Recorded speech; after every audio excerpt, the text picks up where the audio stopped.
Cristiane Derani, professora do Programa de Pós-Graduação em Direito e líder do subprojeto Água, Energia e Alimento, Sustentabilidade na Comunidade Internacional, que juntamente com os programas de Contabilidade, Recursos Genéticos e Vegetais, Interdisciplinar e Ciências Humanas, integramos a área temática de sustentabilidade dentro do grande projeto institucional de internacionalização PRINT-UFSC.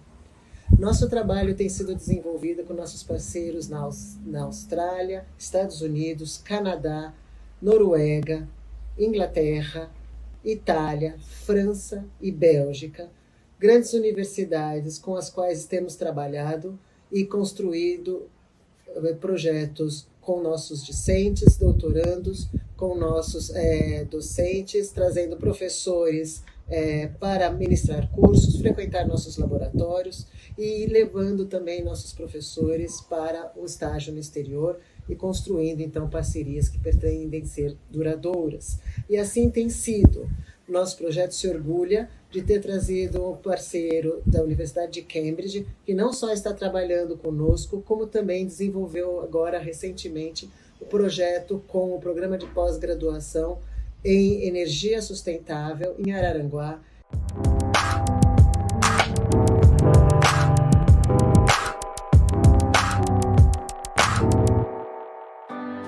This sub-project, Research and Innovation for Smart and Environmentally Sustainable Cities, Water, Waste and Renewable Energy of the Institutional Program for Internationalization held by the Federal University of Santa Catarina. The theme for Sustainability is coordinated by the Postgraduation Program of Environmental Engineering. This sub-project is currently coordinated by Professor Rejane Helena Ribeiro da Costa. Professor Maria Elisa Nagel Hassemer is the current post-graduation program coordinator. Also, the sub-project has the participation of other post-graduation programs from this university. In addition, international collaboration with 22 higher education and research institutions in Europe, North America, Australia and New Zealand are included in this institutional network, which aims the improvement of scientific and technological development, including the environmental sustainability concept in sanitation and in the management of natural resources with this international institutional network. The project highlights 3 axes of actions for cooperation with teams from foreign partner institutions, with a focus on research for sustainable and smart cities. Each axis includes specific research activities to be developed by this institutional network. The first axis includes research initiatives for urban hydraulics, water resource management and treatment. The second axis of actions include research and management, treatment and reuse of urban effluents. And the third axis includes several activities in management, recycling, and energy valorization of solid urban waste. Finally, in a transversely and in an interdisciplinary way, these activities comprise decision support systems, environmental performance indicators, as well as the contribution of elements of environmental law, design, history, and environmental sociology. All these coordinated research activities have been resulting in high-impact scientific publications produced in cooperation between this university and the international partners.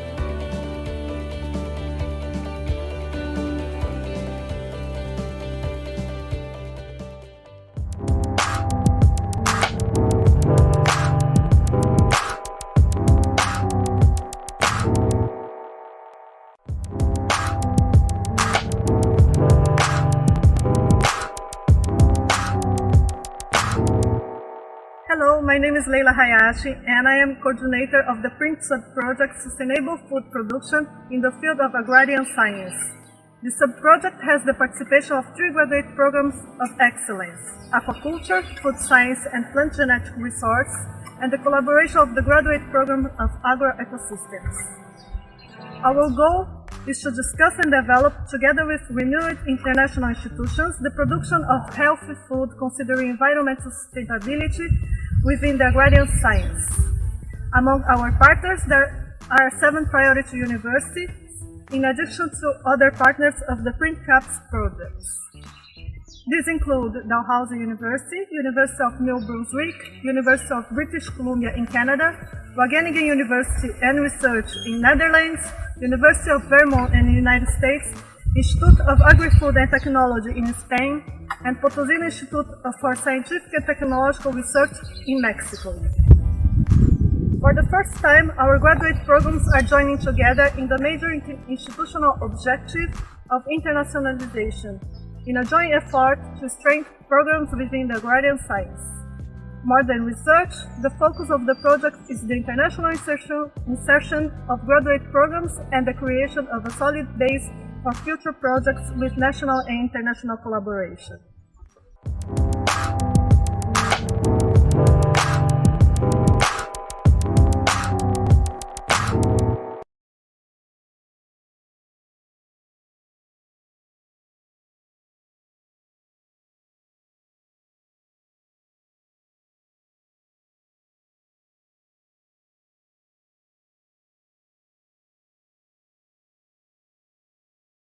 It's a bit lazy today. Good morning, everybody. É muito bom dia, portanto. É muito bom estar aqui, abrindo essa mesa, junto com muitos colegas do programa CAPES Print, do programa institucional CAPES Print. Então, nós temos aqui um desafio hoje de tentar conduzir um processo de apresentação que contemple a todos os programas, né, junto com a professora Rejane, professora Leila Hayashi e muitos outros professores. Vamos estar apresentando um pouquinho de cada subprojeto, de tal forma que, num desafio, né, de tentar falar tudo isso em tão pouco tempo, nós vamos fazer agora uma breve apresentação do que é o nosso projeto na língua inglesa. Leila, Rejane, vocês querem dizer algumas palavras já assim nessa abertura? Bom dia a todos, é um prazer estar moderando essa mesa junto com o Paulo Horta. Eu já passo imediatamente a palavra para a professora Rejane, que é a coordenadora do subprojeto Pesquisa e Inovação para Cidades Inteligentes e Ambientalmente Sustentáveis, Águas, Resíduos e Energia, para ela introduzir então a convidada desse subprojeto. A palavra está contigo, professora. Bom dia a todos, é um prazer estar participando dessa mesa, com os nossos convidados e os colegas. Então, tenho hoje que apresentar aqui a professora Aurora Delgado, que é do Conselho Científico de Madrid. Então, a professora Aurora, ela tem colaborado conosco nesse projeto PRINT-UFSC e, gentilmente, né, se ofereceu para apresentar alguns resultados das pesquisas que tem efetuado junto com professores do programa de pós-graduação em Engenharia Ambiental. Então, professor Aurora, please, you can start your presentation. Thank you. Pinho, eu acho que a Aurora precisamos passar a apresentação, a função de apresentação para ela. Good morning, Professor Aurora. Your microphone is off, please. In the bottom of the screen, in the left side. You get it? I can't listen you yet. Sorry. No. I think her microphone is on, but there is some problem. I am not sure. Maybe the connection, or we need to restart again.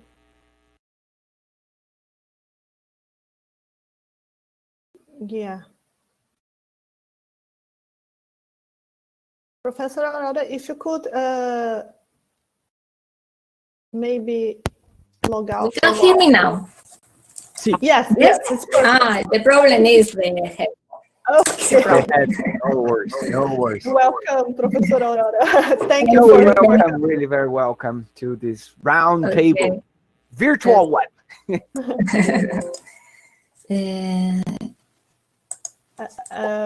Alexandre, I think, yeah. A função de apresentação para a Aurora? Ok. Já está. Okay. It's okay?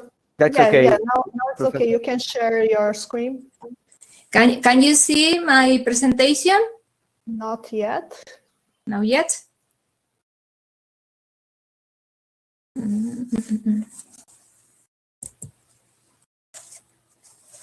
So I think it's together with the camera symbol. There is another one, and you can share the. A moment, please. I think now. I think it's coming. Oh. Yes. Can you see Great. now? Yes. Perfect. Thank you. Okay. One moment. Now it's okay. Now it's okay. Okay, thank you. Good morning again. My name is Aurora López Delgado, and I am a researcher of the National Center for Metallurgical Research, belonging to the Spanish Scientific Research Council in Madrid, Spain. First of all, I would like to thank CAPES for inviting me to participate in this event. I am going to give you a general vision about the scientific collaboration between my research group and a Brazilian group from the Federal University of Santa Catarina. My research group, named Materials and Energy for a Sustainable Development, established a collaboration in the frame of the PRINT-CAPES project within the graduate program on environmental engineering, specifically with Dr. María Ángeles Lobo and the team of Water Reuse Laboratory, LARA. Our research was focused in the synthesis of zeolite from an aluminum waste and its applicability for the treatment of wastewater. In general, zeolite were prepared by the Spanish group and the water treatment were carried out by the Brazilian group. Here, we can see the web page of my institution reflecting the visit of Professor María Ángeles Lobo and Flavio Lapoli, the coordinator of Water Reuse Laboratory, during their stay in our laboratories past 2019. In a short introduction, the principal research line of my group aimed with the development of added value material from industrial waste, with the objective of transform waste in raw materials, and the development of clean technology for high temperature processes by using concentrated solar energy, in an intent to feed the global goals of United Nations, such as clean water, sustainable cities, and climate action, among others. Here, I highlighted several of our most recent projects, all of them principally based on the use of waste and solar energy. Our collaboration with LARA is part of this project, zeolite from hazardous waste, used in the treatment of effluent contaminated with endocrine disruptor. This project had two objectives. The first one, to get a complete recovery of a waste from the aluminum industry. This is a very toxic and hazardous waste. This waste presents a heterogeneous composition and it is highly reactive, especially with water, by generating toxic gases like ammonia and also hydrogen. Usually, this waste is disposed in secure sites because of its negative effects on health and environment. Zeolite, as you know, are three-dimensional and crystalline aluminosilicates with porous structure and high cation exchange capacity. They are widely used as absorbent to remove pollutant from effluents. We designed a process to obtain for the first time zeolite from the aluminum waste, in which other residues were not generated, and also we obtained hydrogen and ammonia as byproducts. Once the first objective was achieved, the second one was to use this zeolite for a process to decontamination of water. In this way, we study the removal of heavy metals such as lead, cadmium, mercury, manganese, also aluminum, iron, and ammonia. The result of this process was excellent and similar to those obtained by using commercial zeolites. The test of elimination of aluminum, iron, and manganese was performed by the Brazilian team. The target of the reuse of water laboratory, LARA, is the application of advanced technologies for the treatment of water and wastewater, viewing the water reuse. In this sense, LARA has developing several types of technology, such as membrane technologies, electrocoagulation, advanced oxidative processes, and absorption of metal ions from different wastewater for the treatment of acid mine drainage. Our collaboration with this laboratory, with this team, was framed in this last line. Concerning the absorption technology, LARA is working since 2008, and a variety of absorbents has been studied, like commercially zeolite, activated carbon, and biopolymers. In the last years, LARA has intensively worked in the treatment of coal acid mine drainage, AMD, and effluent extremely acidity and with high level of sulfates and metallic ion, especially iron, aluminum, and manganese. AMD seriously contaminate the natural water of the Carboniferous Basin of the Santa Catarina state. The treatment has been carried out with biomaterials, like rain, crab, and oyster shell, looking for sustainable processes with renewable and low-cost absorbent. Our collaboration was focused on the treatment of AMD with the LTA zeolite synthesized by my research group from the aluminum waste.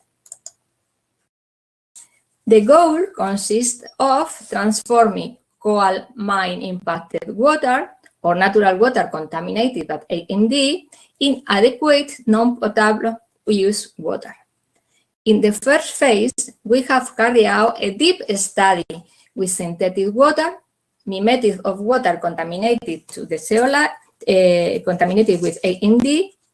Thus, by statistical factorial design, the optimal treatment condition with respect to zeolite dosage and agitation rate were determined. Isothermal studies show the high absorption capacity of the zeolite to remove the metallic ions with affinity in the order aluminum, manganese, iron. The kinetic study showed that 60 minutes are enough to remove almost quantitatively the contaminants.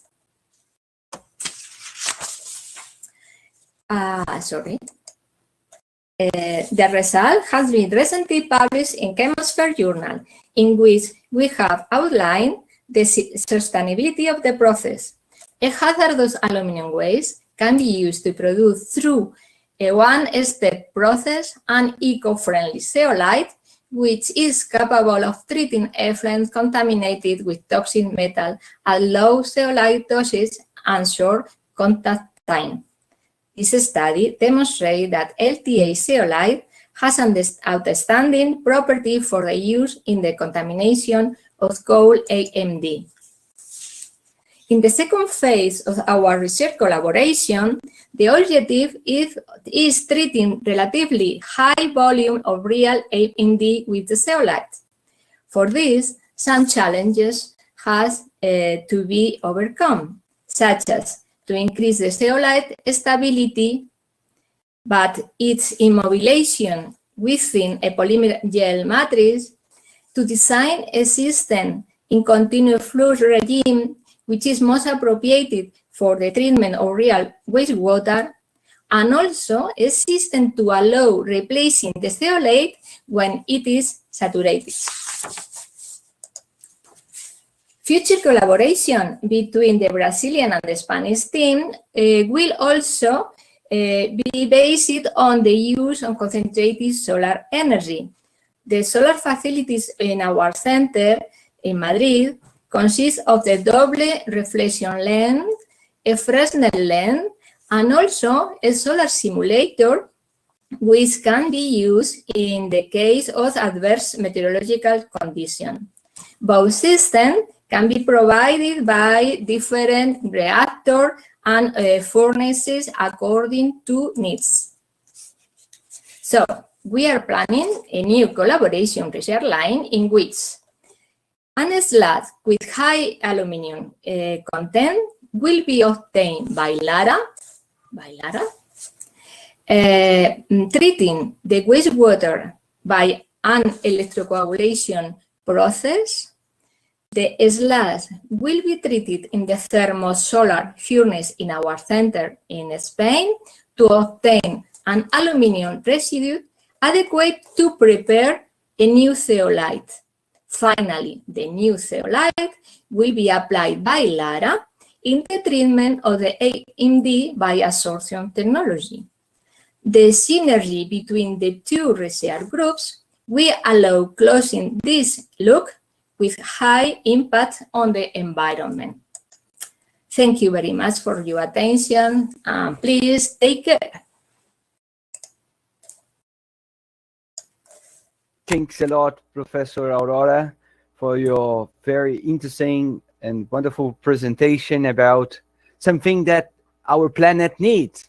We need water, and clean and pure water, so thank you very much. And we will leave the final of our presentations to all the questions. So I will be waiting for questions, guys. Please bring more questions to Professor Aurora. And now I would like to present my colleague and Professor Paulo Lovato, that will present the results that they had regarding the sub-project of RGV. So, Professor Paulo, the stage is yours. Thank you, Paulo. My name is Paulo Lovato, and I will present the result of our project, which I will immediately put on the screen.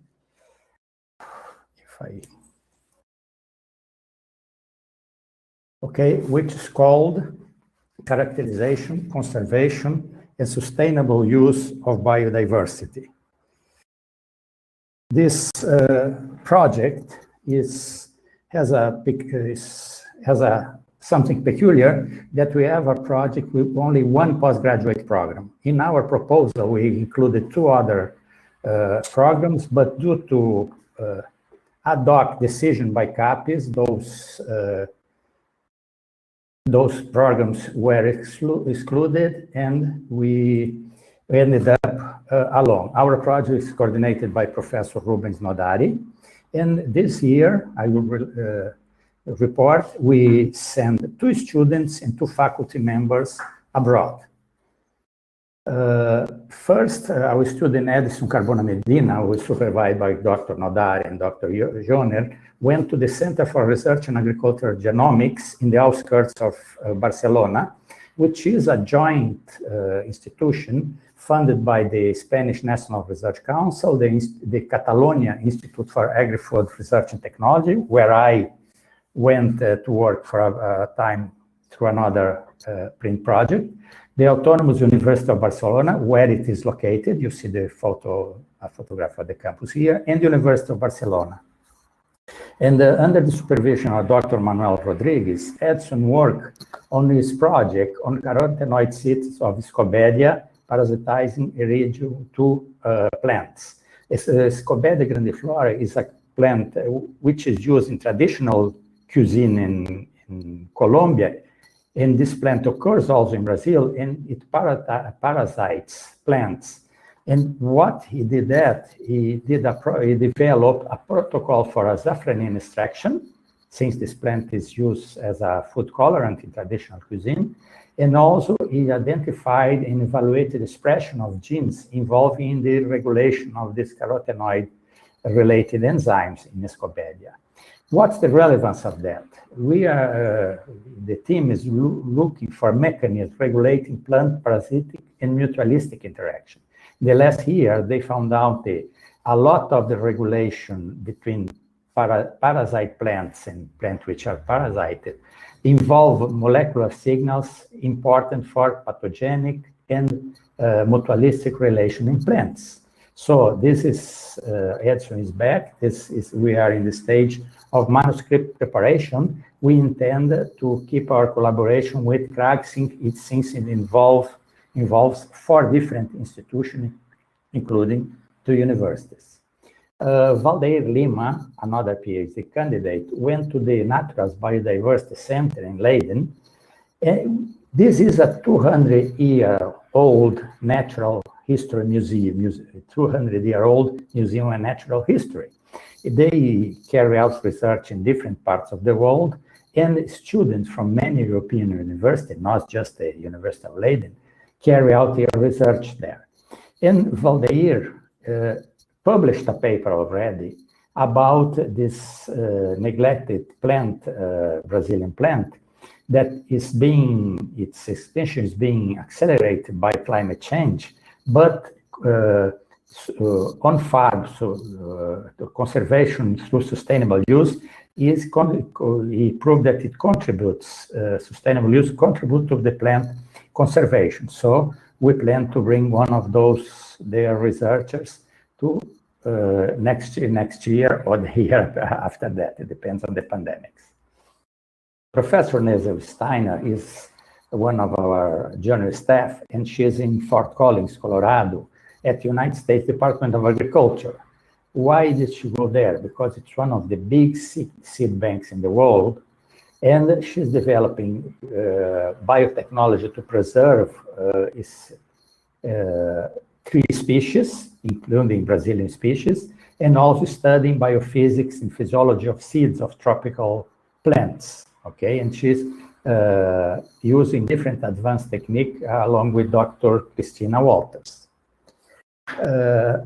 We have now an official agreement between the United States Department of Agriculture and the university, and we plan to have PhD students and professors going there and in some point in time bring one of their researchers to teach or to discuss joint projects here in Florianopolis. And finally, one of our senior researchers, Dr. Miguel Guerra, went in a short-term 2-week mission to Italy to visit this Institute of Bioeconomy supported by the National Research Council of Italy. Why did he go there? Because they have this, Dr. Lombardi's group develops different techniques for plant multiplication, but they also have conservation of plant germplasm. And we are interested in their olive tree germplasm, since olive production is an up-and-coming sector in Brazilian agriculture, especially here in southern Brazil and especially in Santa Catarina highlands. And they are interested in having Acacelogiana feijoa in their plant collection. And our program has been developing the domestication and selection, and we have some variety registered by our program of Acacelogiana feijoa. And also, they have a cooperation with a huge company producing plantlets. And so since we have just only small scale production in our application, that was interesting to see how the cooperation with enterprises is developed in Italy. And finally, they have one thing that's really linked to our program, which is on-farm conservation. They have a program for farmers to conserve local hazelnut varieties in collaboration with the industry. Hence, they put the advertisement in this on this slide, because that's the way, since the farmers have an economic incentive to keep the old varieties, we can save those varieties from extinction through sustainable use and integration. So that's, we focus our efforts on this, either on this really advanced scientific problems, like the one with the parasite Scopedia, the parasite plant, or to the application in the field and with farmers to promote conservation in a better knowledge of plant genetic resorption through use and through application. Okay, thank you. Thanks a lot, Professor Paulo. It was a very clear presentation. Interesting to see that. I didn't know it. We have olive oil production in Santa Catarina. That's great. It's starting. It's starting. It's starting. Okay. Yeah, we need, since we have a successful program already adapting plant varieties, grape varieties. For instance, our program, Dr. Nodari sent a student to Germany to a wine and enology institute, and they give him another year of scholarship to develop the techniques, and we'll bring those varieties to have more wine and better olive oil in Santa Catarina. It's a piece of Europe in the south of Brazil. Great. Yeah, I think we should also be in the health project, because both are good, very good for our health. That's it. That's it. Thanks a lot. So thank you, Professor Lovato. I think we can leave the questions for the end, to the end of the roundtable or this workshop. So next I will present, well, he is here already, Professor Paulo Horta. He's the sub-coordinator of another sub-project of this environmental sustainability team. So the word is yours, Paulo. Thanks a lot, my friend Leila. And well, good morning again to everybody. And well, I will present this project that talk about sustainability in the South Atlantic, considering coastal and marine environments. Our project is a kind of joint program of different graduation programs, including ecology and biotechnology and biosciences. This is what is the formal and bureaucratic group. But since the beginning, we had the participation of a botany, oceanography, and also engineer in material graduation program. So we have really a multidisciplinary group working on this, working on solutions to our main problems. We are facing the ocean decade, a moment that the United Nations are organizing this moment to our planet, think about sustainability and think about and produce solutions to our planet, considering global warming, considering ocean acidification, marine pollution, and all different kinds of necessary reflections about our planet. So our project had the opportunity to send abroad students, colleagues, and to invite to our institutions different researchers from different fields. So we had the opportunity to show us, or at least to present what we have here and how to think about the perspective of sustainability from the South Atlantic, from a perspective of decolonization. What is quite important to bring some some novelties to this field that is a very competitive. Well, we have a lot of people that really are doing very important things around the world, and our partners from England, from France, Spain, Portugal, Italy, and Germany, well, they are joining us in this effort to produce some innovation, in fact. So we had 13 fellowships around it, and our students and colleagues join more efforts to produce a higher demand that now we have all the missions we had abroad, and also some novelties to our group. Well, we invited researchers to come to Brazil. We had the summer school that was really very nice. Kalina Brauco is a postdoc that is helping a lot in our sub-project, something wonderful. Anyway, we had 141% of our fellowships organized or used somehow. So it was a very interesting opportunity to produce internationalization. And during this moment, I think that the summer course that we organized last summer, we was lucky a bit before the pandemic start. Well, in the end of January, we had a colleague here, Jason Howe Spencer from Plymouth University, and we spent more or less 1 week on board of our sailing ship Echoes, and we produce very interesting moment to produce science, to improve the formation of our graduation students, and also to reach out and to split this knowledge produced during this 2 weeks, more or less, to the community, to stakeholders, to policymakers. So it was really very interesting moment where we are showing that we really have a big problem in our coastline.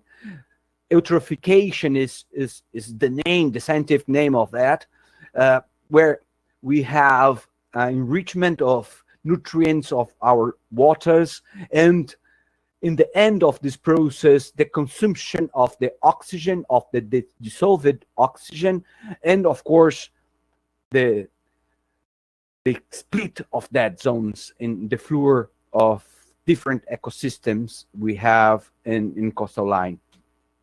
So we are splitting these problems to the community, publishing letters in journals like Science, or this last one in Frontiers in Marine Science, for example, was quite important because it involved the students, colleagues, professors, and of course stakeholders in this process of production of this knowledge. So it was really very interesting. And one thing that is quite important, we foster the participation of the society, trying to split in the media, in local and regional media, what was happening and the importance of it. So we had a very interesting moment to produce and to stand out the result of the internationalization.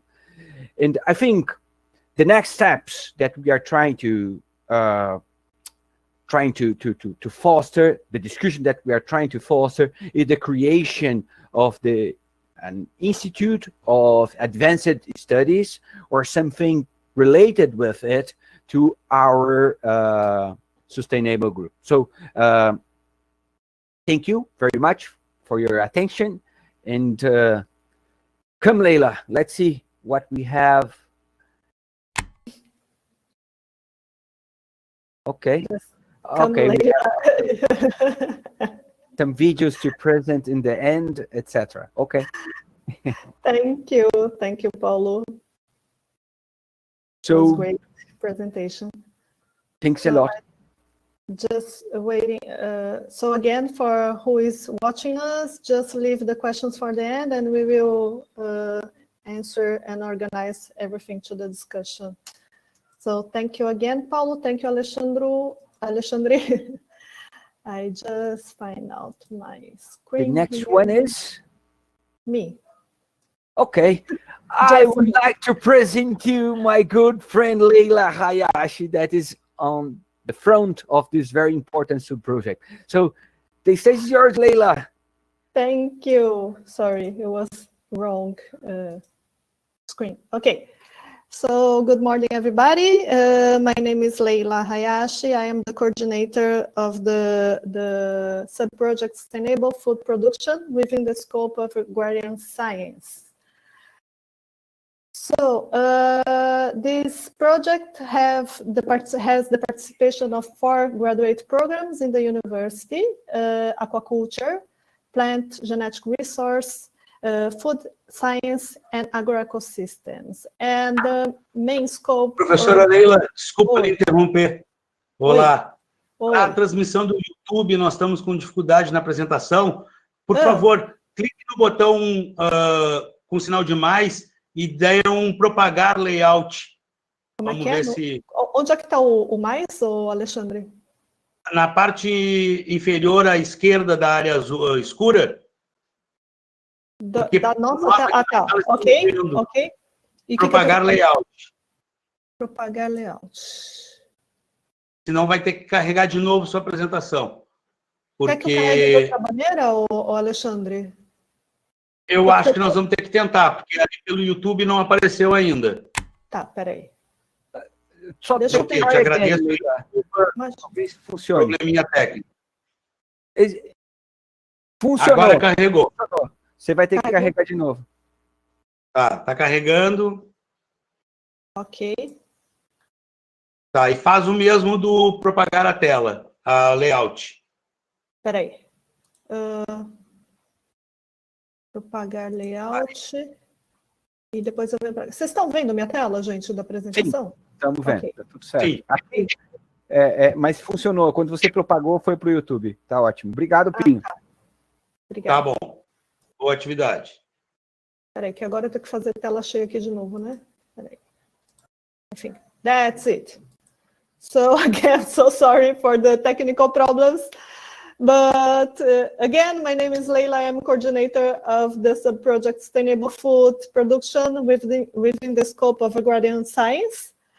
This project has the participation of 4 graduate programs of the Agrarian Science Center of the university: aquaculture, plant genetic resource, food science, and agroecosystems. And the main scope of this project, of course, is produce sustainable food and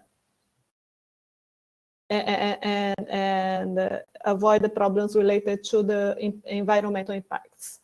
So inside the project, we implement we couldn't implement a lot of scholarships, but we implement some of them. One of them was to Cláudia Machado. She is technician of the aquaculture department related to the aquaculture graduate program. And she went for 3 months to University of Queensland in Australia to work and have some training related to the water quality analysis in the biofloc systems. This is a sort of cultivation system in high technology. The second scholarship was to the Professor Paulo Emílio Lovato. He just presented some minutes ago. And he had this fellowship for visiting professor abroad.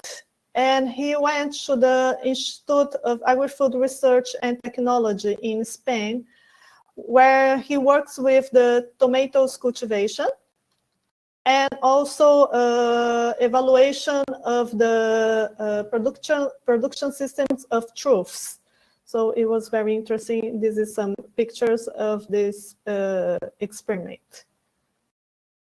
We also made some work missions. One of them was to Dalhousie University in Canada. Leila, excuse me, Leila. Can you share, not share your screen, you propagate again, just because we lost the signal in the YouTube. Propagate again. Okay. And now? In the blue signal in the bottom of your screen. Remember? I already did it, but... I don't know what is happening. It's not in the YouTube anymore. Oh my gosh. This is a connection problem just or not? 30 seconds, maybe.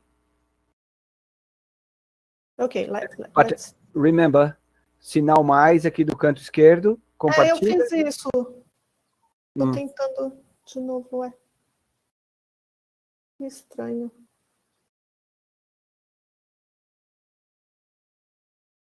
Não é problema de conexão, né? Porque vocês estão me vendo sei, aqui, né? não sei. Parece que é um problema no compartilhar a tela, mas antes entrou. Teve uma hora que tu deu propagar layout e entrou. Entrou, funcionou por um tempo e parou. Quer que eu pare de novo e compartilhe de novo, gente? Eu acho que é melhor. Ou se tiver apresentação, em vez de compartilhar a tela, carregar a apresentação. Tá, vou carregar aqui, melhor. Eu estou em PDF. Technical problems. Just a second.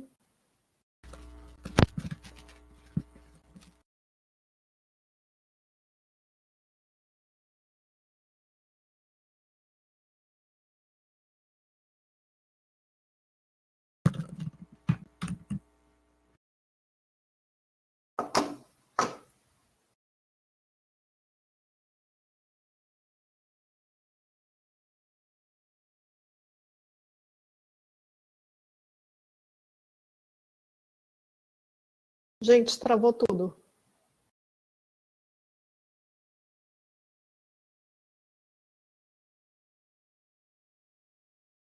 A gente está te ouvindo e te vendo. Tá. Ele está carregando, parece. Ele demora um pouquinho, é normal.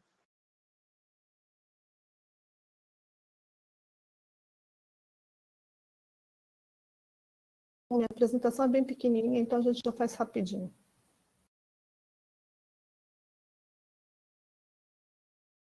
Ok, agradeço aí a paciência de todos.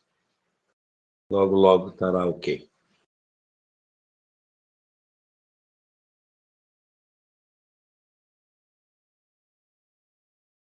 Ok, acho que agora foi, né? Não foi?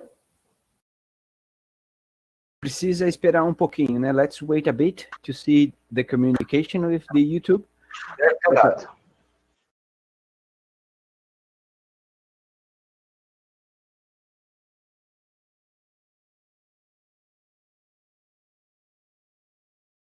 Ok, acho que eu tô Ok, valeu. aqui, né? Do it. Okay. Muito obrigado. Imagina, obrigada a vocês. So, okay, we made some work missions to Dalhousie University in the Aquaculture Center and Aquaculture Department, Animal Science and Aquaculture Department, where we also gave a short course of 3 days about the tropical aquaculture together with Federal University of Rio Grande and Instituto Federal Catarinense. We also went to the University of New Brunswick, also in Canada, to start the relationship between the two institutions. And I went to this university with the director of the Agrarian Science Center, Walter, representing all the 4 graduate programs. And finally, we organized last year, in November, I think October, November, we organized the first symposium on integration and internationalization of the Agrarian Science Center UFSC graduate program. So we joined all the 4 programs to make an international event. This have the participation of Dalhousie University and also Universidad Católica de Temuco from Chile. And the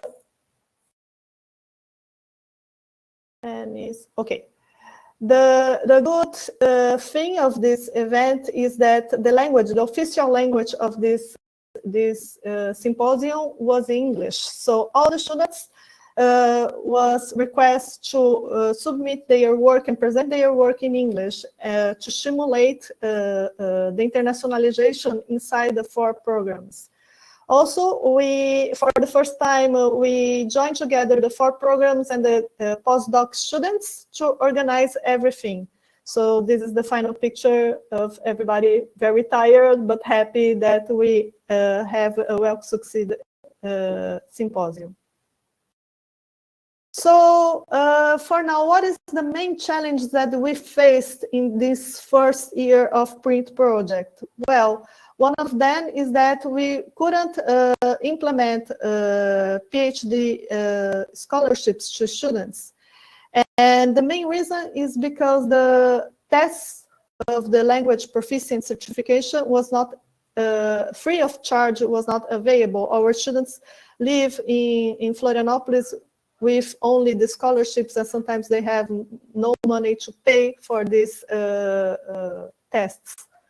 Also, the cancellation of the preparation course for the certification also was a huge problem because they couldn't have access to these courses.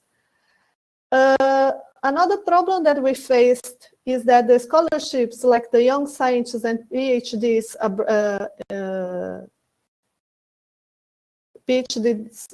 a student that is not living in Brazil, is that most of these young scientists, most of these PhDs already is committed to another projects. So it's very difficult to them to leave everything and come back to Brazil and participate of PRINT project. Also, for visiting professors in Brazil, the availability for them is only for short periods, so it's very difficult to bring them to 3 months.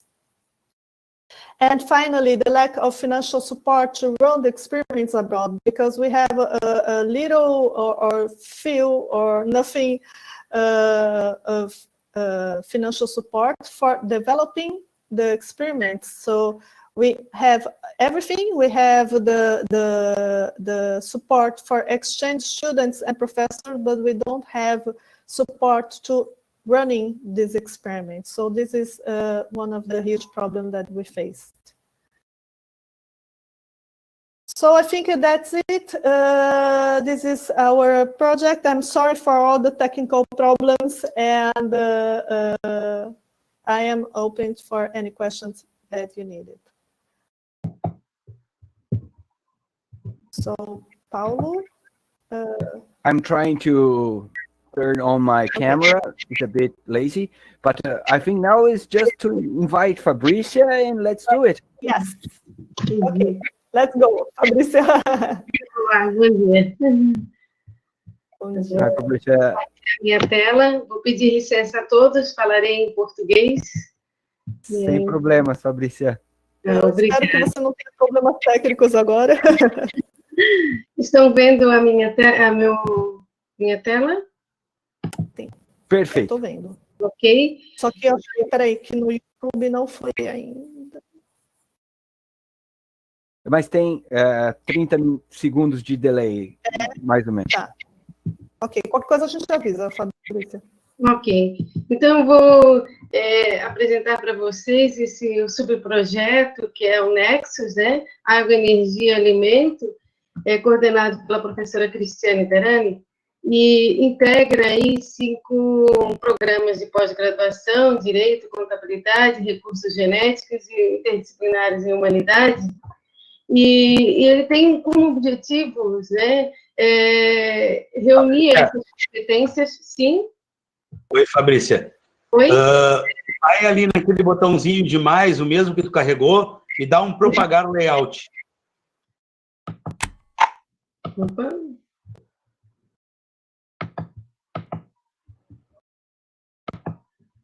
Na verdade, é o mais do lado esquerdo. Isso. Ok, e tenta propagar layout. Eu pedi agora para propagar o layout. Apareceu? Agora tem que dar Tá carregando, estamos aguardando. Mas pode ir tocando a apresentação que a gente te avisa. Ok. Então, essa integração, ela vem com objetivos de discutir a questão da integração desses 3 elementos, sob a ótica de sustentabilidade, mas trazendo aí a contribuição da contabilidade do direito para discutir também o papel das políticas públicas, o papel de discutir processos aí em toda a cadeia produtiva, além dos aspectos específicos aí com sustentabilidade, né? Nesse ano, tiveram aí algumas integrações com universidades da Itália, Estados Unidos, Austrália e... esqueci o país. Já apareceu ou não? Não, a gente está com problema no YouTube. Por acaso você tem ele em PDF já, né? Isso, ele está em PDF, mas também tem em PowerPoint, caso eu queira. Acho que você pode fazer o seguinte, descompartilha a apresentação e faz que nem eu, compartilha como... descompartilha agora, aperta naquele mais e coloca carregar a apresentação. Ok. E aí depois você tem que enviar, na verdade, você escolhe o arquivo e envia.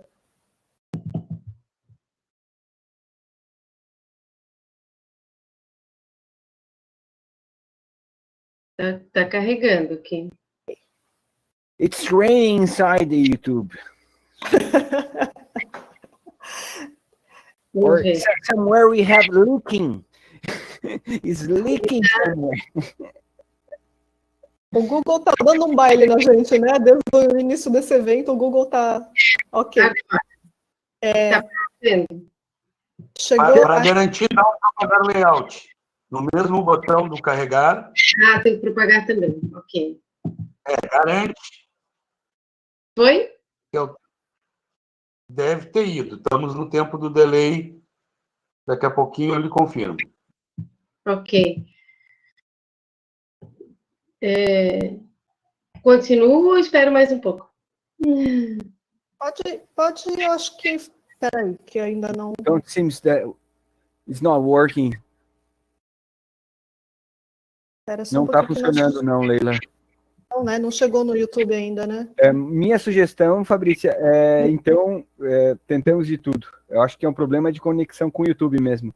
De repente, você, então, focamos, descompartilha a tela, Pinho, dela, puxa a apresentação para você e deixa só a imagem dela. O que vocês acham?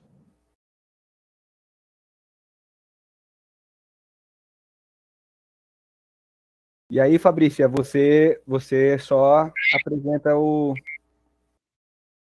conteúdo, né? Ok. E aí ele vai passando as telas que eu vou falando? Como é que fica? Para poder não ficar desconectado assim? Não, daí você vai usando a sua apresentação como um guia aí. Ok. Então, nós temos aí essa integração entre esses programas, né? E esse ano nós trabalhamos efetivamente com as questões relacionadas à definição de políticas públicas, à definição de processos de acionar contábil e jurídico, né? Além do sustentabilidade, para refletir sobre as questões que estão relacionadas, né, com o caminhar aí dessa preocupação com nexos, ou seja, né, água, energia, alimento integrados, né, e o problema de sustentabilidade, de impactos ambientais decorrentes dessa integração. O que nós consideramos aí que tem uma relevância bastante grande esse processo de internacionalização é justamente poder integrar esses conhecimentos com essas pessoas de outros países que também vêm refletindo sobre a temática, né?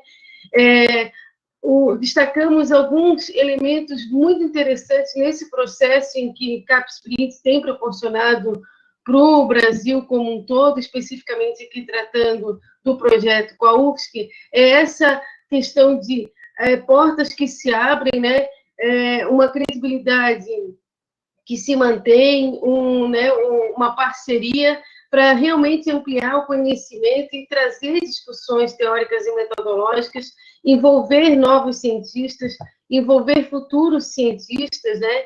Então, realmente tem sido uma experiência muito relevante. Eu vou destacar aqui algumas atividades que o subprojeto já fez e alguns resultados, né? Na professora Arno Dalri Júnior, do programa de pós-graduação em Direito, foi para a Bélgica e tem essa parceria para refletir justamente essa questão de políticas públicas. A professora Helena Aidos, da Austrália, recebeu a aluna Selma Duque, doutoranda aqui da contabilidade, sobre a minha orientação, para refletir também sobre a questão de políticas públicas na ótica de orçamento público e de contabilidade.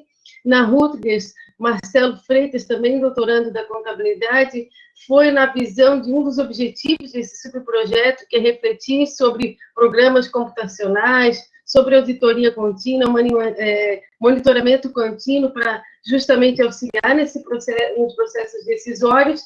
E eu e o professor Rogério Lunques, também da contabilidade, fomos para a Universidade de Macerata, na Itália, justamente para se unir ao programa de contabilidade e direito e refletir sobre aspectos de processos e políticas públicas para a questão relacionada a essa complexidade, né, da produção de alimentos e a sua integração com água e energia.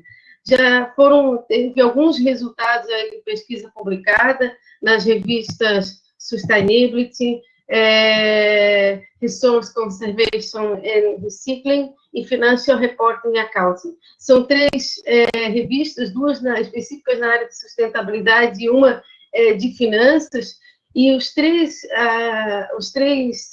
pesquisas, elas vêm trazer os primeiros resultados que chamam a atenção, primeiro, para os aspectos gerenciais internos, né, de organizações que têm aí uma grande participação na cadeia produtiva e que tem essa preocupação de reunir os 3 elementos para pensar em desperdício de água, energia e alimento e seus impactos.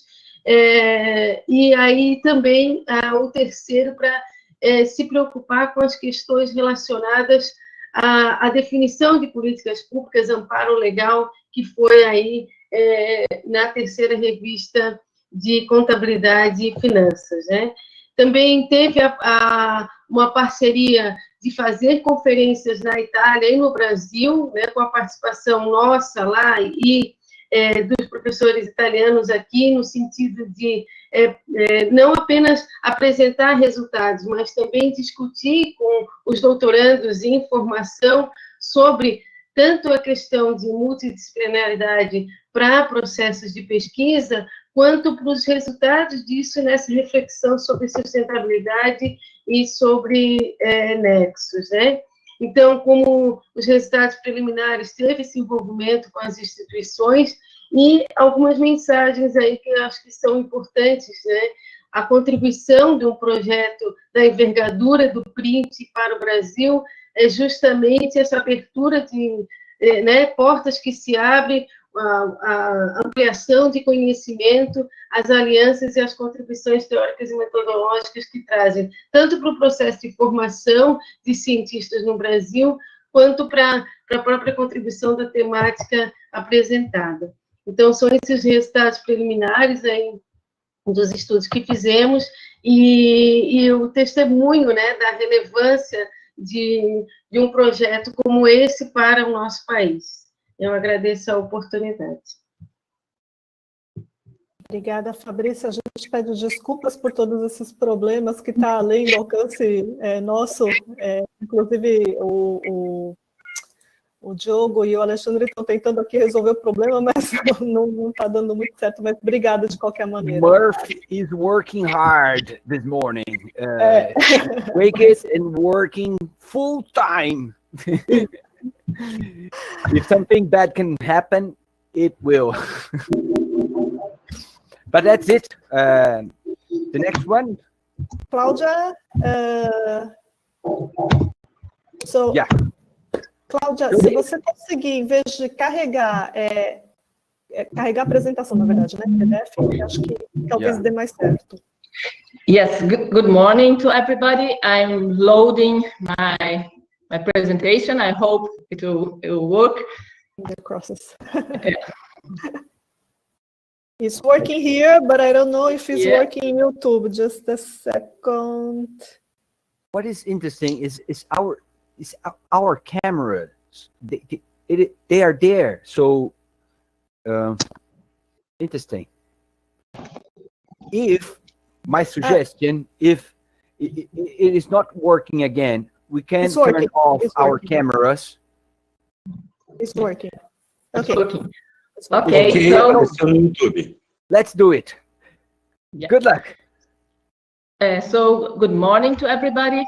I'm going to present our PRINT project, Industrial Sustainability, Treatment, Recovery, and Valorization of Wastes, Clean Technologies, Renewable Sources of Energy, and Use of Biodiversity. This is a multidisciplinary project that is coordinated by the program in chemical engineering of our university, and also counts with the participation of several other graduate programs of our university, as for instance, food science, food engineering, chemistry, and environmental engineering.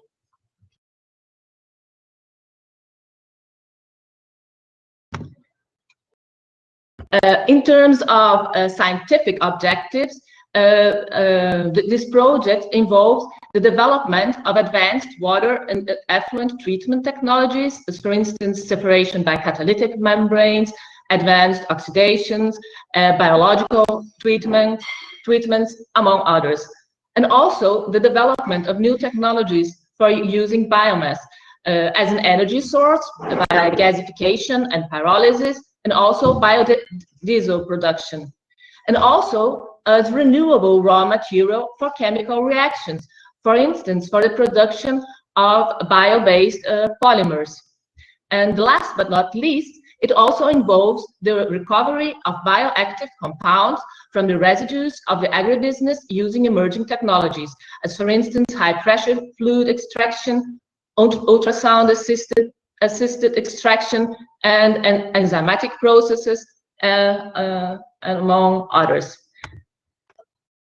And in terms of internationalization objectives, to make it short, those can be summarized in terms of this last objective, which is to foster the transformation of the participating graduate programs in high quality, truly international research environment.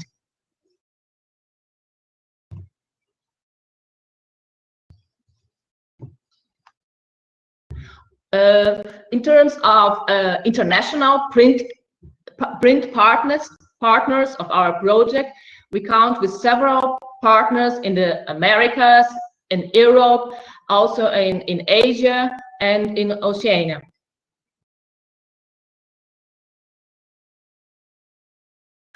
In terms of result and activities that have been performed up to now in our project, we have conducted 7 work missions abroad, 6 visiting professors from abroad we received here at our university. 3 of those are delayed due to the pandemic, but rescheduled to be performed in the next year. We also received 9 visiting professors from abroad here at our university. 5 of those scheduled for the beginning of the next year. 7 sandwich PhDs abroad. Claudia, excuse me. Yes. Can you propagate again? Oh, yes, sorry.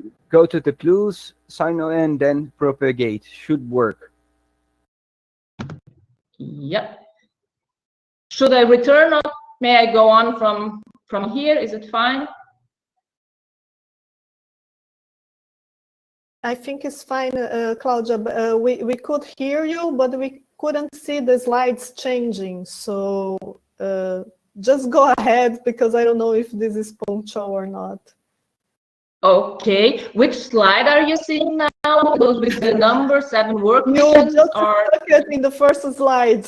So oh, yeah. Oh yes. So very sorry for that. So I think I could move on from this point, or yes, but it didn't change. We are still have the problem. The slides didn't change, so now do they change? Here, No. yes, in the platform, but not in the YouTube. This is strange. Okay. Maybe Okay. you need to upload everything again. But I don't know. Refresh. I don't know how is the schedule of almost finished. I can upload it again and start from the beginning, or just go to the. Let's go to the discussion after the Professor Jules presentation.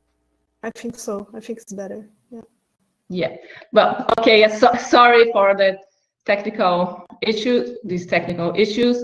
As I was presenting, we performed different activities in our PRINT project.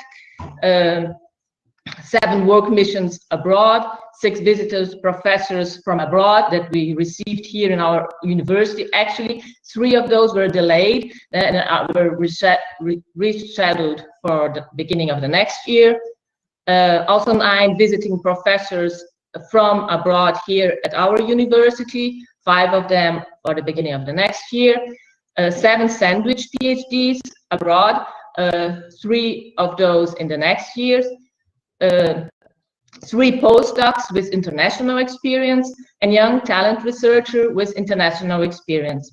And all of those actions resulted in very positive results, as for instance, the very interesting and inspiring lectures and courses ministered by the visiting professors from abroad in our graduate programs, and also the missions of our professors and students abroad, which contributed a lot with the achievement of the main goals, partial goals of our sub-project, which are the consolidation of previous collaborations, as well as the establishment of new collaborations, new projects, both bilateral collaborations as well as in networks. Among those projects, I would like to mention the participation in a Horizon 2020 project. I also would like to mention that due to this project, we now have several courses taught in English in our programs, and not only by the professors that come from abroad, but also by the professors from our programs here at UFSC to help to turn our programs in a really international environment, able to receive more students from abroad. Yeah. We also have increased the percentage of master and doctoral theses written in English. In fact, in the last year, 50% of the doctoral theses concluded in the chemical engineering program were written in English. And also, of course, the publication of papers in important journals, as those some of those presented here. Now, all of this with the participation of our foreign print partners. These papers were all published this year in important journals as Chemical Engineering Journal, Chemosphere, Biomacromolecules, Lebensmittelwissenschaft und Technologie, among several other important journals in the area. Well, and with this, I would like to conclude this presentation and thank you all for your attention. I'm very sorry for the technical problems we had. I hope I could give the message. And I would like now to invite Professor Hugo Soares to introduce our next lecturer. Thanks a lot, Claudia. Let's see if Hugo can. And well, have we the presentation of Professor Jules? Hi, Professor Hugo. Welcome to this round table. Thank you. May I introduce him now? Please do it. Well, it's hi, Jules. How are you? Yeah, turn Your on microphone. your microphone. Yes, Yes. here I am. Well, this great pleasure and honor to introduce my colleague for a long time, Professor Jules van Leer. Professor Jules received his master and PhD from Wageningen University in the Netherlands. And he specialized in anaerobic treatment technology. He's a full professor and chair of the wastewater treatment and environmental engineering and at the Faculty of Civil Engineering and Geoscience, where he's the head of section sanitary engineering, and at the University of Delft. And he also has a position at UNESCO, Institute for Water and Education. Well, he has a long list of publications, books, and presentations in workshops and symposium and congress. And Professor Jules participated on our CAPES print project right from the beginning. And he received the first work mission of our CAPES print project, conducted by me, and received the first CAPES print sandwich PhD student, the engineer Michael Kelbert. Professor Jules, the stage, better to say the screen is yours. Thank you very much. You're welcome. Pede para o professor dar o propagar layout. Broadcasting layout. We are having some problems on the YouTube connection.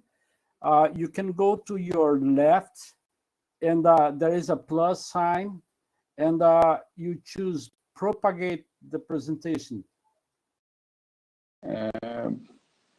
Propagate. It's Propagate. not, I don't see propagate. I uploaded the presentation. I just did now. So it is there. Broadcasting. Broadcasting. Broadcast layout. Yeah.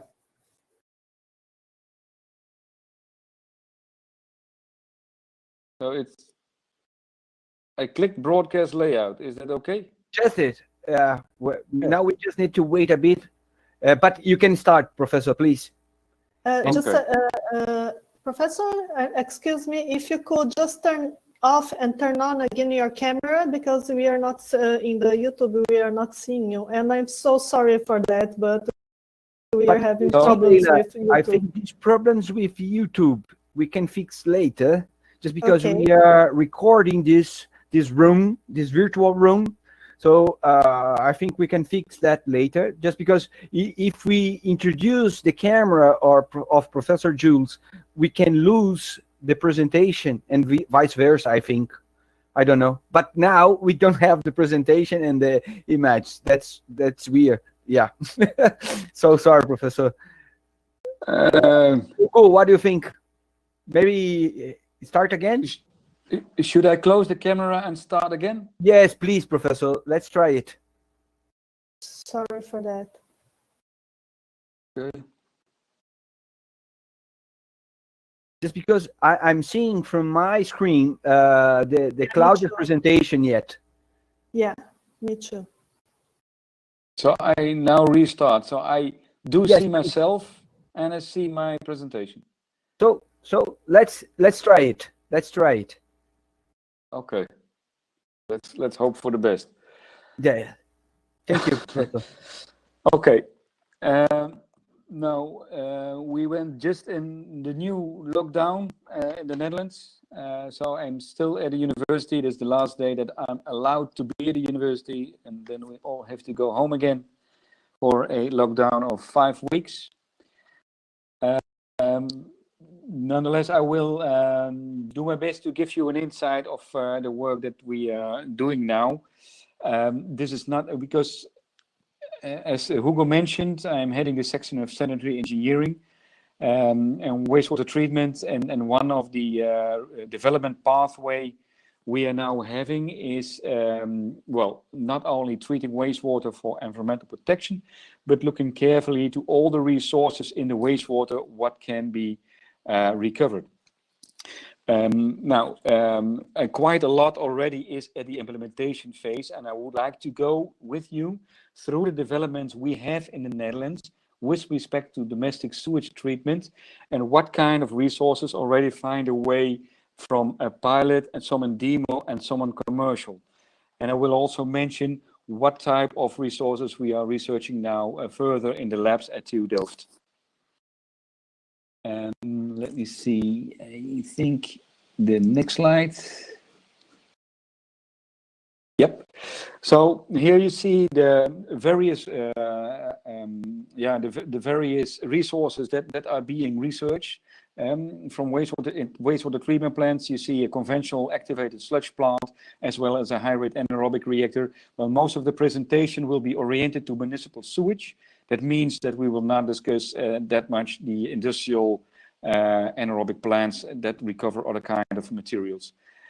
The focal points we have in the Netherlands is energy, phosphate, bound or reduced ammonium, bioplastics, protein, fiber, sulfur, metals, water, and maybe some other may pop up that I might forget, but you can remind me.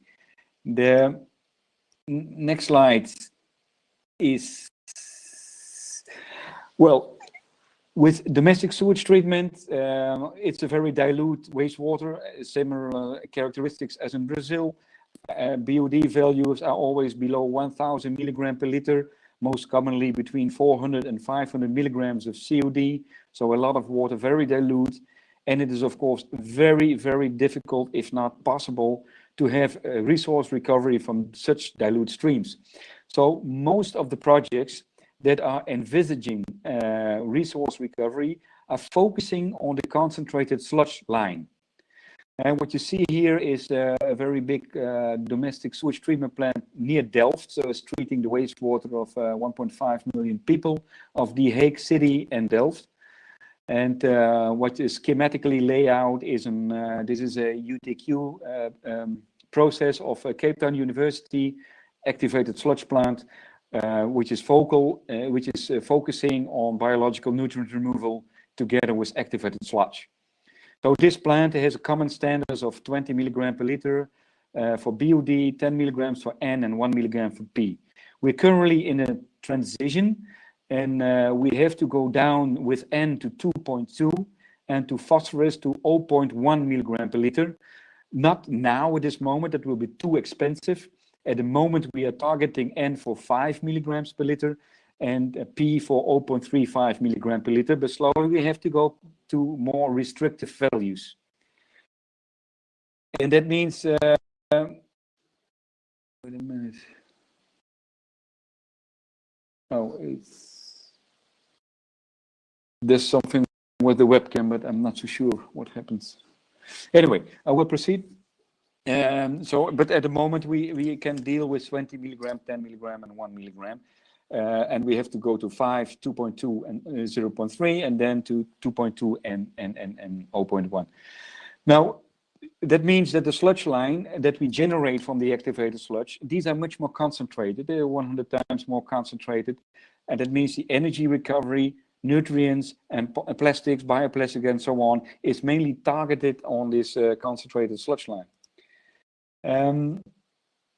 So I will go a little bit through these all different resources, and some are quite more obvious than other ones. So energy is quite an obvious one, and it's, you know, that activated sludge produces is quite some excess sludge in conventional activated sludge plants. We have to think about 50% of the sludge of the soluble wastewater is turned into sludge, and that is also COD. So by means of sludge digestion, you can recover quite some energy. Yeah? If you consider that 1 kilograms of COD is equivalent to 13.8 megajoules of biochemical energy, or 3.8 kilowatt hour theoretical energy, because you have to convert it still to electricity.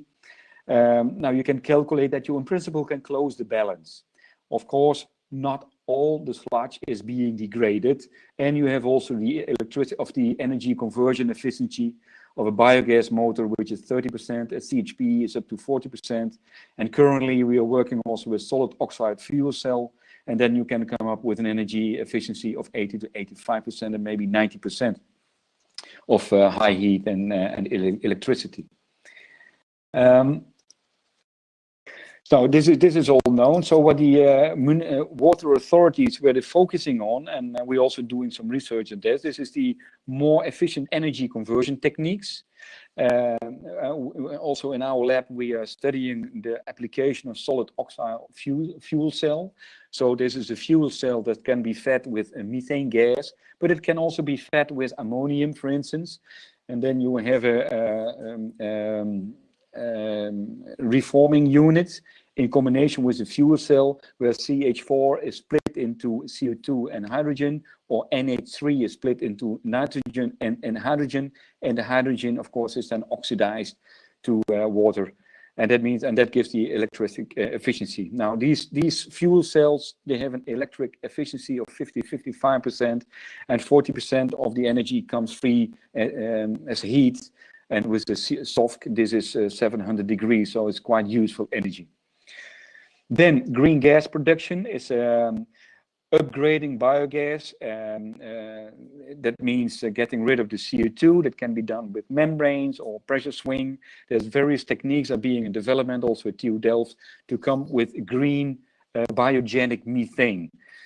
But of course, the amount of biogenic methane that does not compensate for the fossil fuel methane gas from soil, so there's a quite gap nonetheless. There's a green incentive to go in that direction, and with some subsidiary funds from the government. Now we try to operate better the sludge digester, better mixing, better feeding. We have some PhD research on that aspect.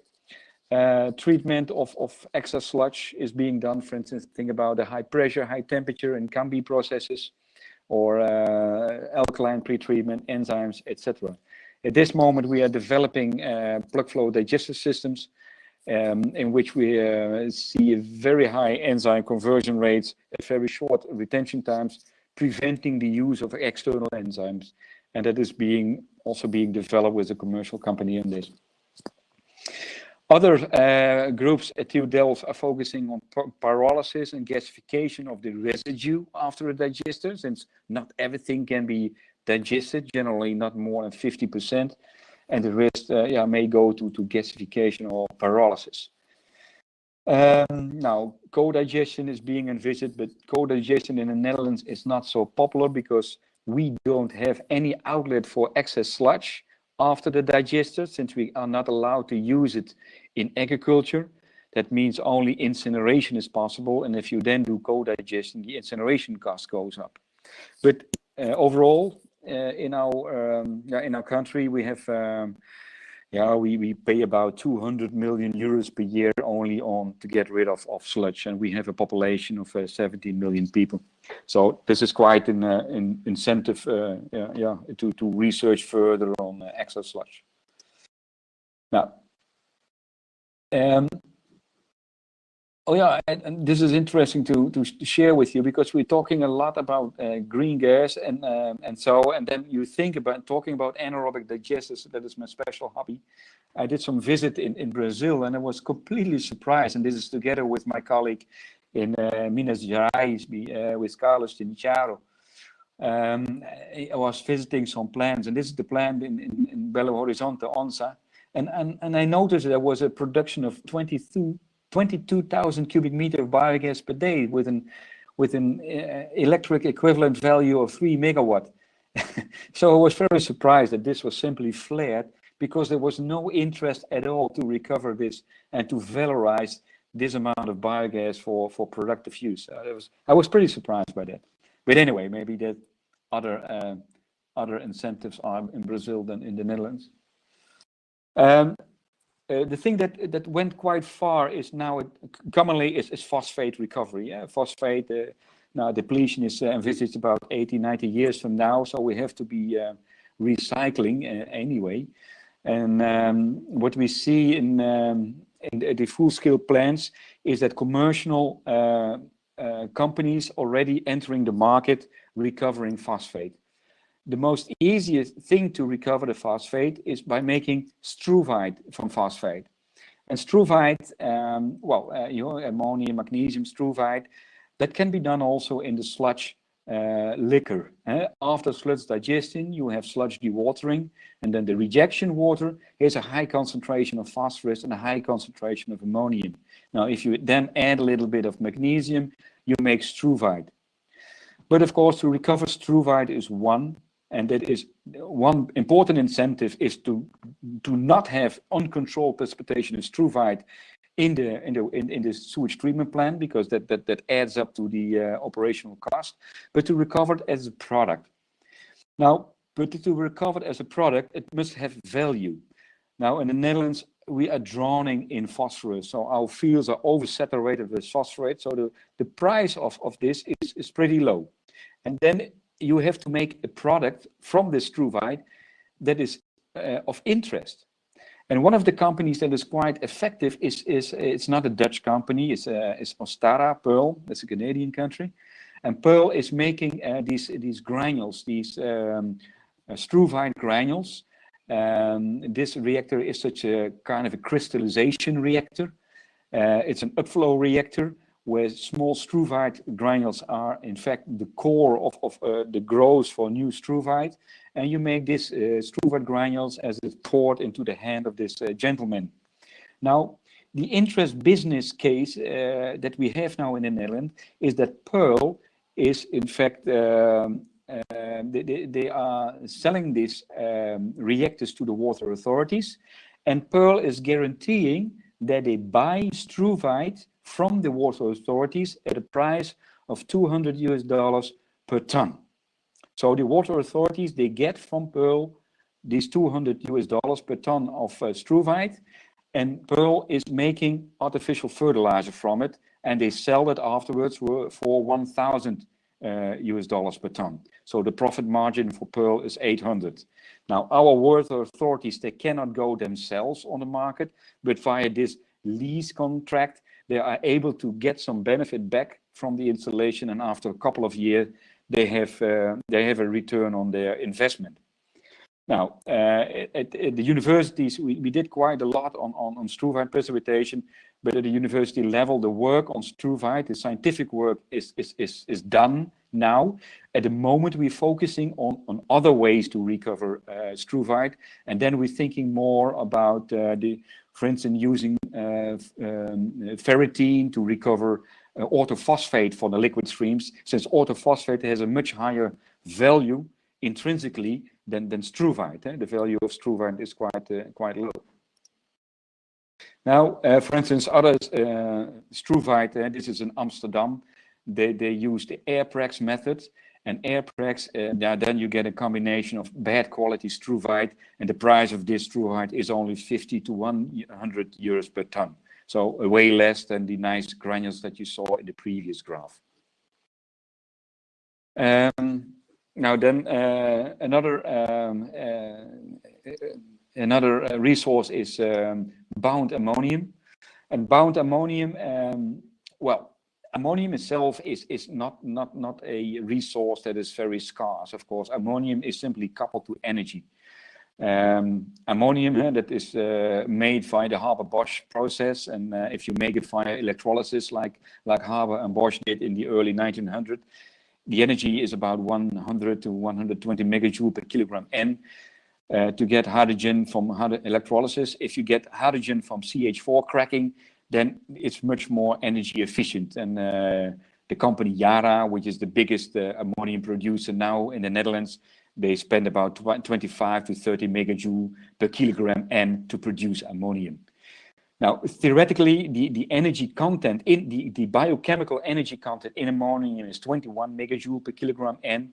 And if you have to remove it via nitrification, denitrification, it costs you up to 56 megajoule per kilogram. And it can be a little bit lower, of course, depending on the type of nitrification, denitrification that you operate. If you use Anamox on the concentrate stream, then it costs you 17 megajoule. Now, at this moment, there are other ways to recover this ammonium, which is an energy-rich compound, by directly reusing it. In the case of manure, this is the case. Other companies, they are working on stripping of ammonium from this concentrate reject water, and then get it, then entrap the ammonium in sulfuric acid, producing ammonium sulfate as a fertilizing agent. And there are some researches done to partial oxidize it, so making ammonium nitrate, but that can be very explosive, as we saw in Lebanon several months ago. But ammonium sulfate is more common for that. Other groups, like the groups in Ghent, they are trying to recover this ammonium for the production of proteins. I think that's a bit nuts. You can also buy fresh ammonium for that. Why to recover it from a sewage treatment plant, but okay.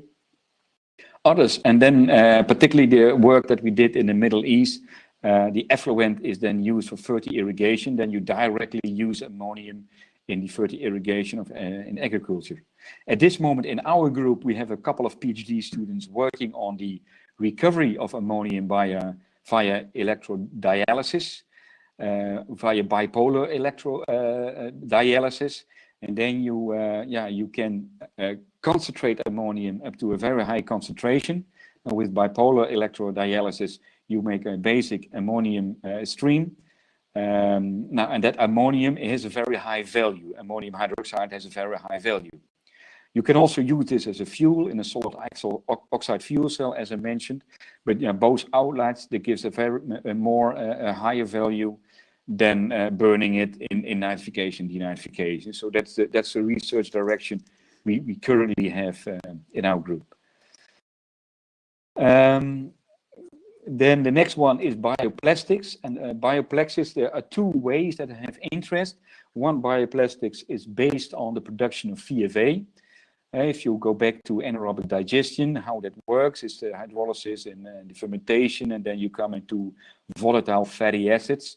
And these volatile fatty acids is the end product of fermentation.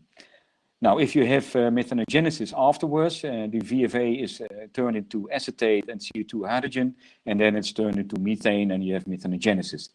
Now, if you are interested in VFA, you have to stop here.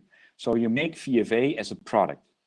But VFA is a very soluble product, and the concentrations are relatively low. You talk about maybe up to 1 gram of VFA. This means to get this VFA out of the liquid, this is unaffordable. So the downstream processes make this route determining whether it's commercial interest, yes or no. Now, one thing to turn this VFA into bioplastics is to couple it to the production of polyhydroxyalkanoates, and that is done with an aerobic bacteria. For instance, in this bacteria, you see here the Plasticidi cumulans acidivorans, and that is work which is done in the group of my colleague, Dr. Robert Klerenbezem and Mark van Loosdrecht, and their group. They're working on this process, in which the bacterium is in a short period of time is loaded with volatile fatty acids, and then a very long period without feeding. And as a response, this bacterium turns the VFA into polyhydroxyalkanoates. And you see this is accumulated as a kind of microbial fat inside. You see these white bubbles inside the cell, microbial fat inside the cell of this bacterium.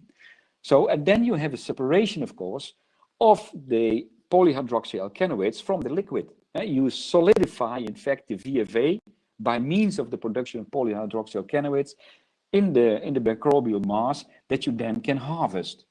So by applying a feast-famine regime, you turn the VFA in a solid mass that can then be recovered. And that is at the moment that is being showcased in several companies, at a paper mill, at a candy, in the organic fraction of micellar solid waste.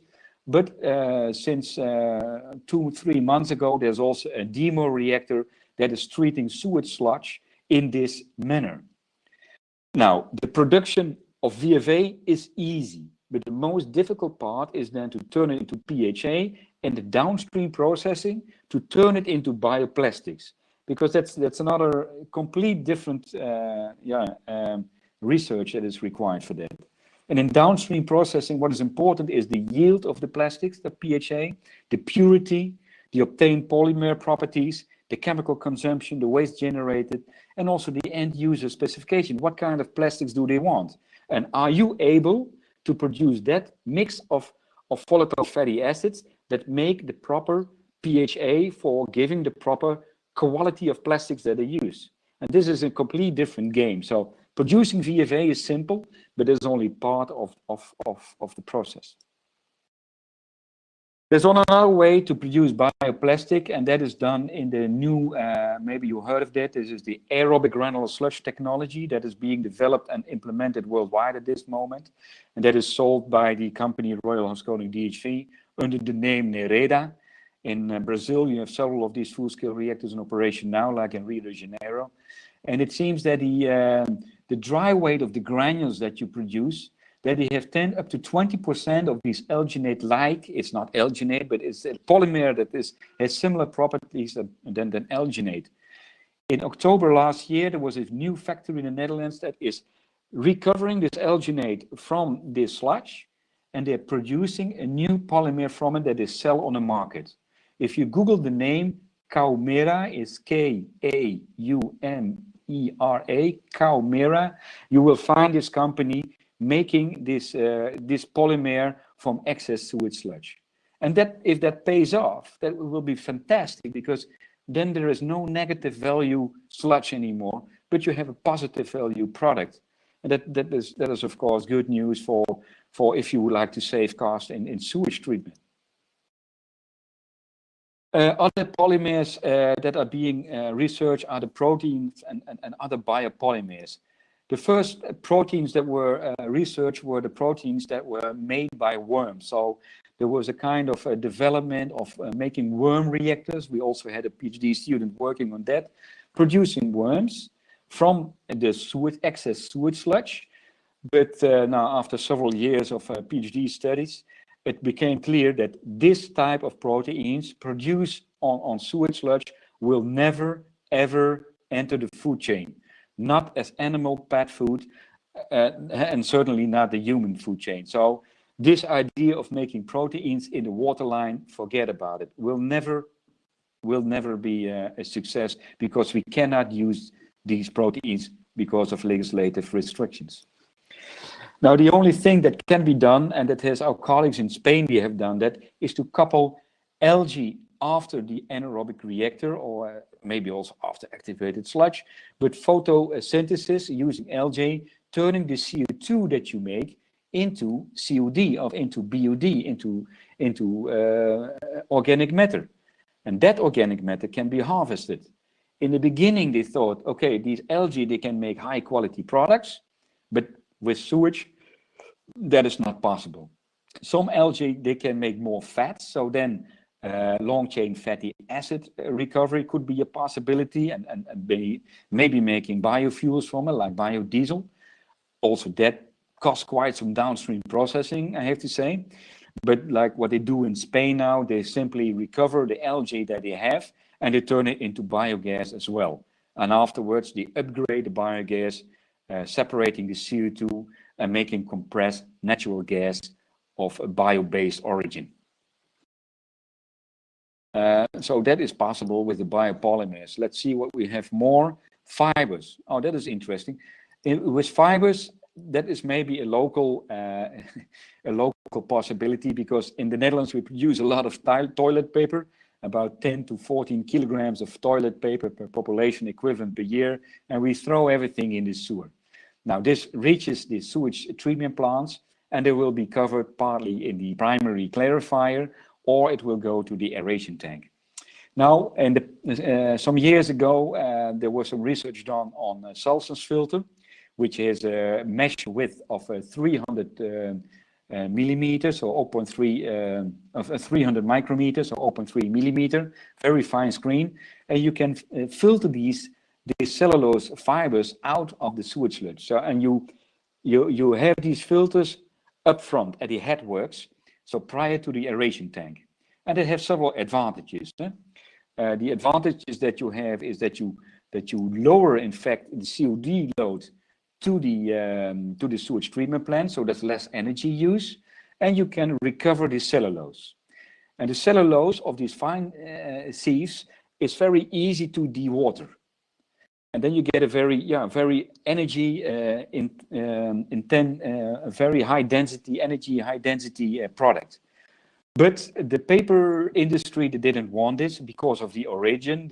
Well, we don't go ahead, as they say, we don't going to recover toilet paper that don't sell off, and we will not sell any pizza box anymore. So that's a no-go. Paper industry, they don't want this. But in the asphalt, at least in the Netherlands, we use cellulose under the asphalt roads for dewatering. And now there are some trials done with this recovered cellulose. That also works perfect. And that means they avoid the purchase of virgin cellulose from Scandinavia and use the recovered cellulose from the saltness filter. This is a non-food application, and that has wide acceptability. Now, alternatives for this material, you can incinerate it. It has a high energetic value. But you can also digest it or thermophilically digest it, as one of our students did it, PhD students, and turn it into biogas, or you can turn it into VFA for making polyhydroxy alkanoates, as I explained in the previous graph. Then sulfur. Well, sulfur is particularly covered to biogas desulfurization. Now, this is a technology already in full scale since the 90s, with the idea, and the company PACS in the Netherlands is very active on this, in trying to bring the recovered sulfur, that is obtained from the sulfide from the biogas, partial oxidation to elemental sulfur. And this elemental sulfur you can sell as a fertilizing agent. So they tried for 10 years, more or less, to penetrate the market with this product. But as the director of PACS informed me, that is very, very difficult. They call it 30-pack. This is a natural solution, as they say, containing biosulfur, but the market has some constraints. Since there's an unmatched demand and supply, the biocide and the fertilizer regulations, they have very big hurdles for new products like this 30-pack. And the farmers, they request total solutions, and they don't focus only on sulfur. There are only very specific spots in the world where there's a lack of sulfur. But most of the farmers, they need both sulfur and NP, so an integral solution. And biosulfur is incompatible with the traditional sulfur distribution channels. So biosulfur, yeah, they have different properties, like too much water, it's hydrophilic, you name it. So it's not the same as the sulfur bloom of chemical sulfur. So the idea is there, but the penetration of the market with this product is extremely difficult. Well, metals, not with domestic sewage, but there are specific industries, and then you have to think about acid mine drainage, heavy metal industry, copper mining, gold mining. Then if you then combine sulfate reduction with metal sulfide precipitation, in the Netherlands we have a metal fabric producing zinc, and they recover zinc from their own effluent together with sulfate reduction. So they recover zinc sulfide. And the sulfide is turned back again into sulfuric acid, and the zinc is used as raw ore in the production line. So this is a local, in fact, a local cycle closure for zinc that is possible under using these anaerobic reactors. Water is another topic which is, I think, is very much of interest for many parts, of course, in the world. For the Netherlands, we are a water-rich country, but nonetheless, there is interest, even in the Netherlands, to recover water. In the past 2 summers were dry. 2018 was very dry. Several months we didn't have rain, and then the water resources, the subterranean water resources, so the aquifers, they became depleting, and it was, for us, it was quite shocking as a Delta country that suddenly we have a kind of a water crisis in the country. So at the moment we have some industry that are actively recovering water from sewage treatment plants, and here you see two examples, because sewage is a very reliable water source. Always there is water from a household and from the city. It's also a potential water source for agriculture, industry, households. I don't think so, because there's too many constraints with that. But for industry, agriculture, I do think this is possible. And also, if you reclaim water from a sewage effluent, there you have immediately a complete treatment of the effluent, and the entire discussion of micropollutants is intercepted, because you create an absolute barrier also for micropollutants to enter the environment. In this example, you see two examples. On the right examples, you see the water company Vídeo. They are getting the water from the town of Terneuzen. This is equipped with a membrane bioreactor, and at a company of Dow Chemicals, this permeates, so the effluent of the wastewater treatment plant is upgraded using reverse osmosis membranes to process water. And for them, it is very cheap, because this Dow Chemicals is not allowed to pump up aquifer, since this company is located near the sea, and if they would pump up the aquifer fresh water, they will salinize the water, the aquifer further, and that is forbidden by the local authorities. So the options for the Dow Chemicals is either to use seawater or urban water. Desalinization of seawater is very expensive. You need reverse osmosis of 50 bars.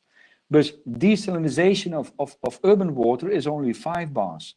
So for them, it is much more cost effective to desalinize the urban water in comparison to the seawater. And that's why this is a very good business case of public-private partnership. And on the left side, you see another public-private partnership. This is the Dutch oil company. They are trying to deplete the residual oil reserves that we have in the Netherlands. This is very thick oil, and you can mobilize the oil only with hot vapor. And for the hot vapor, they need fresh water. But in that zone, this is an ecological sensitive zone. They're not allowed to use surface water, to extract surface water from the ecosystem. So the only option what they have is to use the effluent of a wastewater treatment plant. So that effluent produces 30,000 cubic meters per day of effluent, and in the water factory, in the picture below, this water is upgraded to steam, and the steam is used to inject the oil fields for mobilizing the oil. Okay, I think yeah, we almost to the end. I worked quite a lot with anaerobic treatment, and I just would like to share this slide to close. In the anaerobic treatment, I recoupled it in our research with agricultural reuse, and we did it in the Middle East. You see some examples in Jordan, in Yemen, and in Egypt, where an anaerobic pre-treatment reactor was used to treat the sewage, concentrated sewage of 1,500 milligrams of COD per liter. And the pre-treatment was followed by post-treatment, and then come up to the irrigation quality. And the anaerobic reactor that served as a scavenger of the solids, because in Jordan they used a lot of drip irrigation, and that needs to be solids free. So after the anaerobic reactor, you have a post-treatment, and then you have a filter system to prevent that the solids clog the irrigation system. You have the mineralization of organic matter, so only stabilized natural matter reaches the field.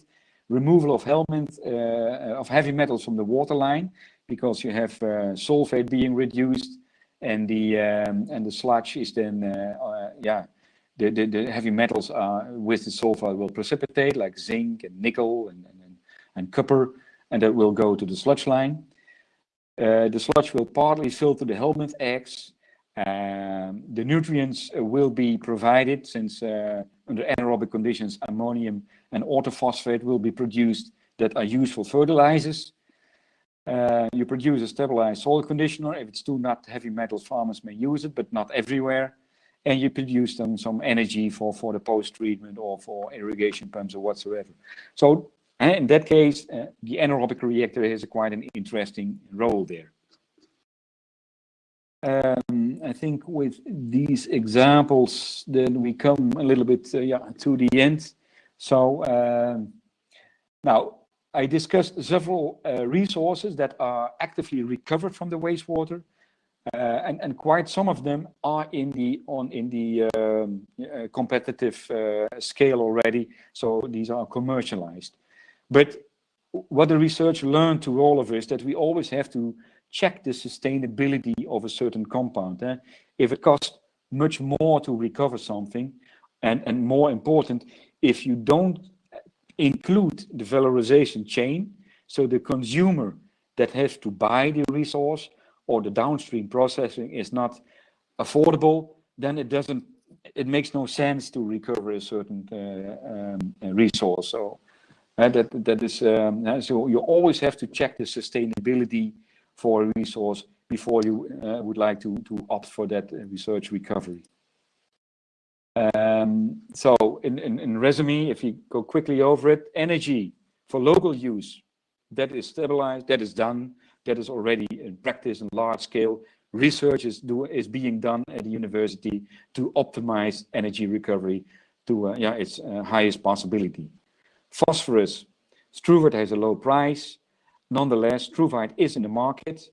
Other ways to recover phosphorus, like orthophosphate, is being developed at this moment. Ammonium is linked to energy. So it's not a resource that is depleting, but it's more linked to energy.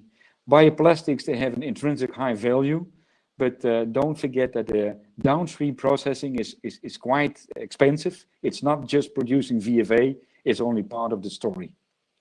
Proteins is so far no go because they cannot enter the food chain. Cellulose for road construction, that seems, at least in the Netherlands, quite interesting application. Sulfur has a good property, but it's a very difficult market to enter. Metals for local solving problems of interest, but to enter a commercial valorization scheme, that is questionable. Water is upcoming, has high interest, and also has high potential. And if you combine water with nutrients, maybe 30 irrigation for agriculture, that could be applied at a larger scale. That was a little bit what I wanted to say. Then, thanks for your attention. Muito obrigado pela sua atenção. Thanks a lot, Professor Jules. It was a very interesting presentation. Very, very excited to see. I'm very excited to see all these possibilities from sewage.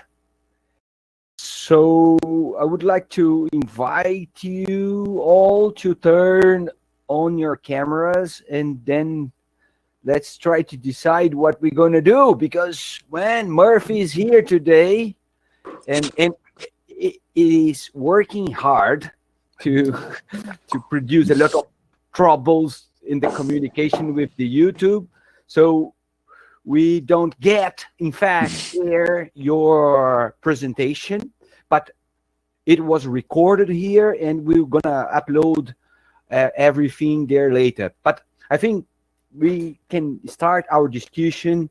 So I would like to invite everybody that wanna come turn on the camera and join us in this round table, and let's start to present to our speakers our questions. I'm suggesting a general question to start a discussion, and mainly, of course, Professor Jules, and I don't know if she is with us, Professora Aurea. Professor Hugo Professor Hugo, Professora Regiane, and of course, everybody that want to speak on English, let's, of course, speak on English, but if some of you would like to speak in Portuguese, we can try to decolonize a bit this discussion, and let's try to, I'm seeing that Professor Jules can speak a bit of Portuguese too. So, yo puedo hablar en español. Wow, but should we wait a bit? Just please, a second. Tell us. Yeah, Alexandre and Diogo is. They are trying to restabilize. Yeah. The communication. I think YouTube is answer. Podemos continuar, Alexandre? Okay, let's start. Okay. Yeah, okay. It's working now. Great. It's working. Okay, perfect. Sorry for that, everybody. Fine. Okay. Paulo, well, I can read the first question from Professor Nodari, maybe? Please do it. Okay. So, Professor Jules, comparative to sustainable agriculture systems, organic and agroecologic, in which there is a nutrient recycling, the industrial production ammonium or phosphorus with demand more energy. Yeah. Well, Professor Nodari is just asking if the industrial production of ammonia and phosphorus demand more energy. Comparing with the agricultural, I would like to present an additional question regarding this question, just because we have a kind of wetland treatment, wetland using the natural capability of plants to absorb nutrients. Comparing these two different possibilities, the costs and the benefits of each one. What is your opinion, Professor Jules? Yeah, well, of course, the situation in the Netherlands is different. We have quite intensive agriculture, and our agriculture requires artificial fertilizers at a level we have at this moment. We're noticing this is not very sustainable what we do. So in fact, what we should do, and that is maybe also the bottom line of this question, that you use the fertilizers that you produce also during agriculture. That means all the residual ammonium and the phosphorate that comes from the manure, from these byproducts, that you recycle them in a natural way back in the agricultural system. Now that is something that is better indeed, because our balances, our N and P balances are completely disrupted in the Netherlands. Don't forget that the Netherlands, we have a country that is so small, even smaller, but we are the second producer of second exporter of agricultural goods of the world. First you have the United States, and then you have the Netherlands. This is absurd. And the cost is, this imbalance in nutrient cycles. And that means also the nutrient requirements that we have are much higher than what can be provided by agriculture at this moment. Okay. But I like the biological farming a lot, and I think we have to go to that direction to close the balances. Yeah, just because we have a global concern considering the eutrophication that we observe in aquatic and coastal marine ecosystems.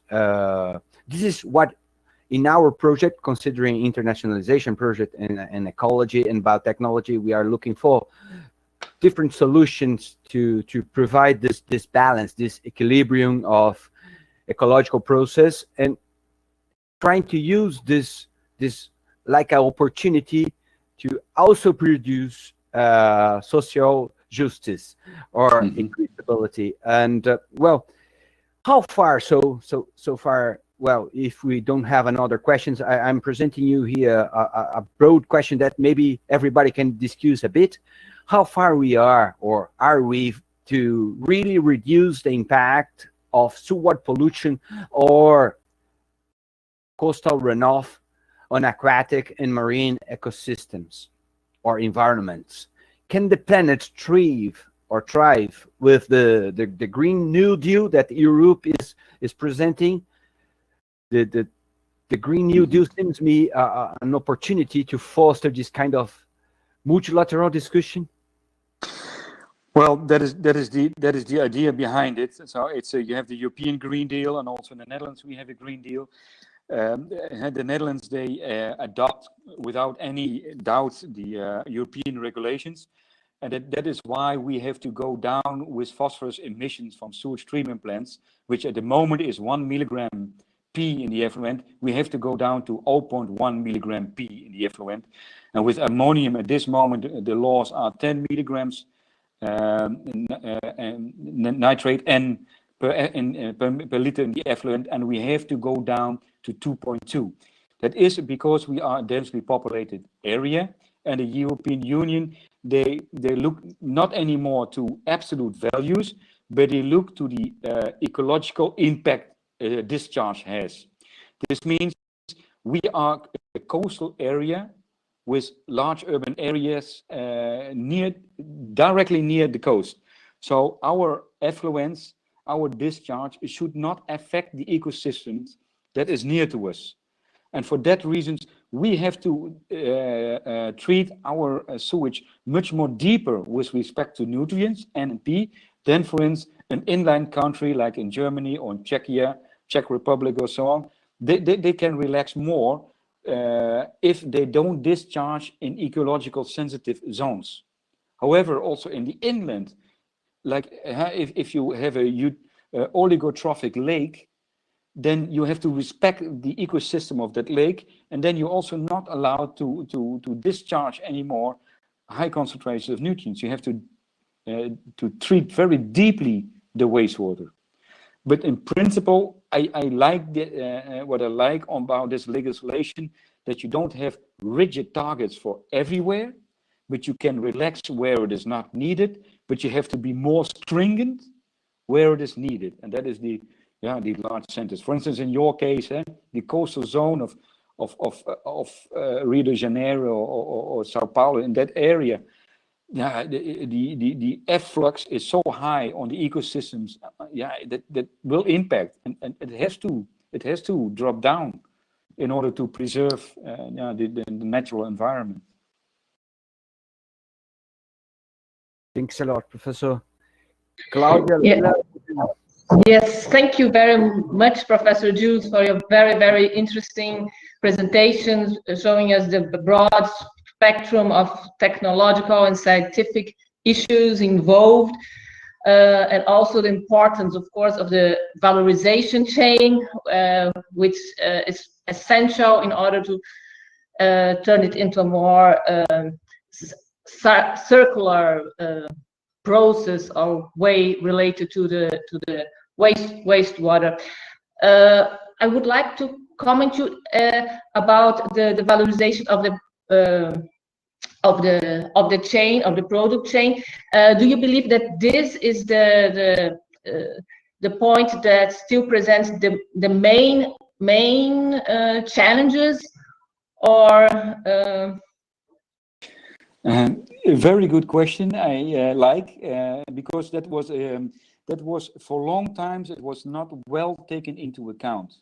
How you can drive sustainability with idealism, and you can ask for governments to support by subsidies, but this is all very fragile incentives, and politics, and in Brazil you know much better than we do in the Netherlands, is a thing that can go any direction, and sometimes in a complete wrong direction.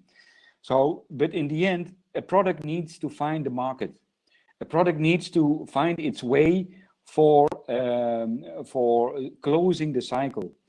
So there should be a company that should be interested in a product that you make, and only then the supply chain is an open chain, so that you can produce your compound. And that means also in the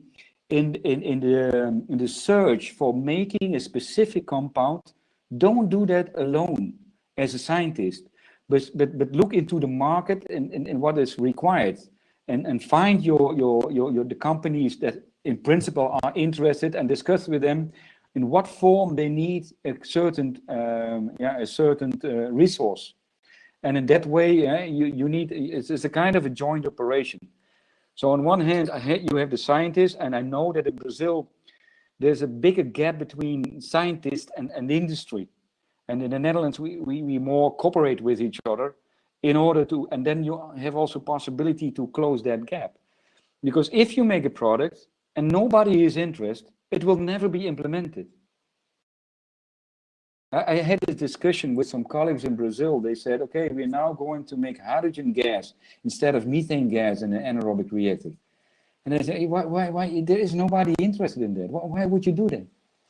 And at the size that you can make that, the size is so small, you're not going to carry a little bit of hydrogen from one side to another side. So, if this is not embedded into an infrastructure, it will never occur.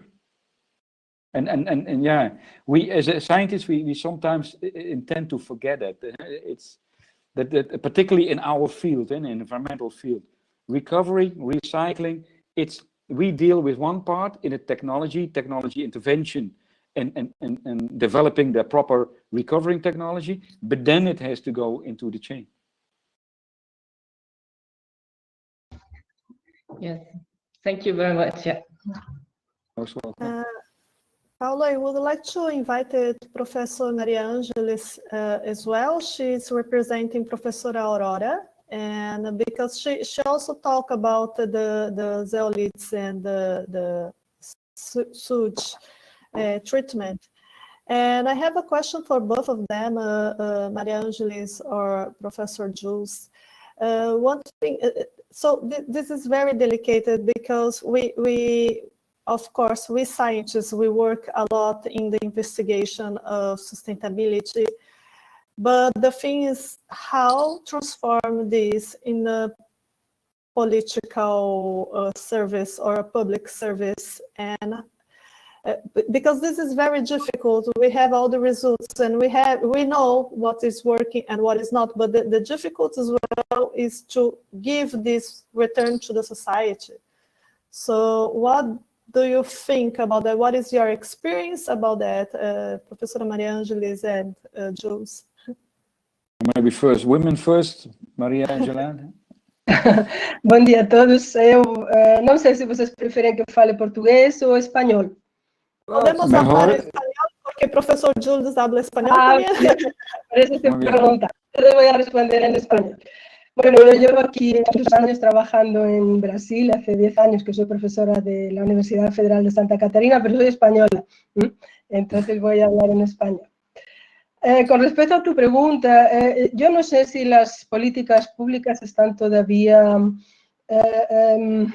están ya pensando en recuperación, en reciclaje, en economía circular.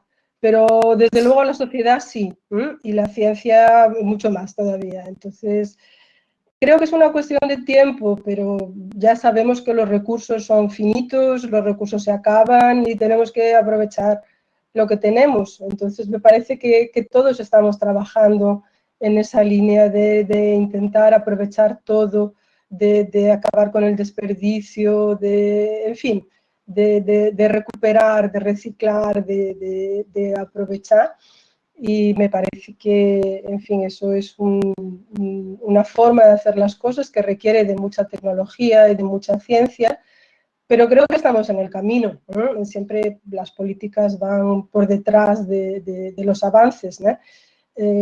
Pero creo que llegaremos, sí, porque será la única solución.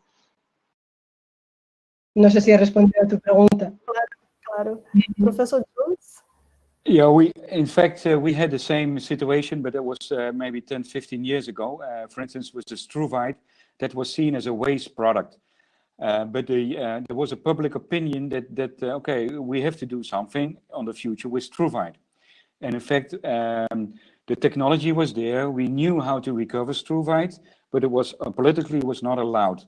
But then there was such a pressure on the politicians, and then the law was amended, and now struvite depending on the level of heavy metals that is associated with the struvite, is allowed to use as an alternative fertilizer in agriculture.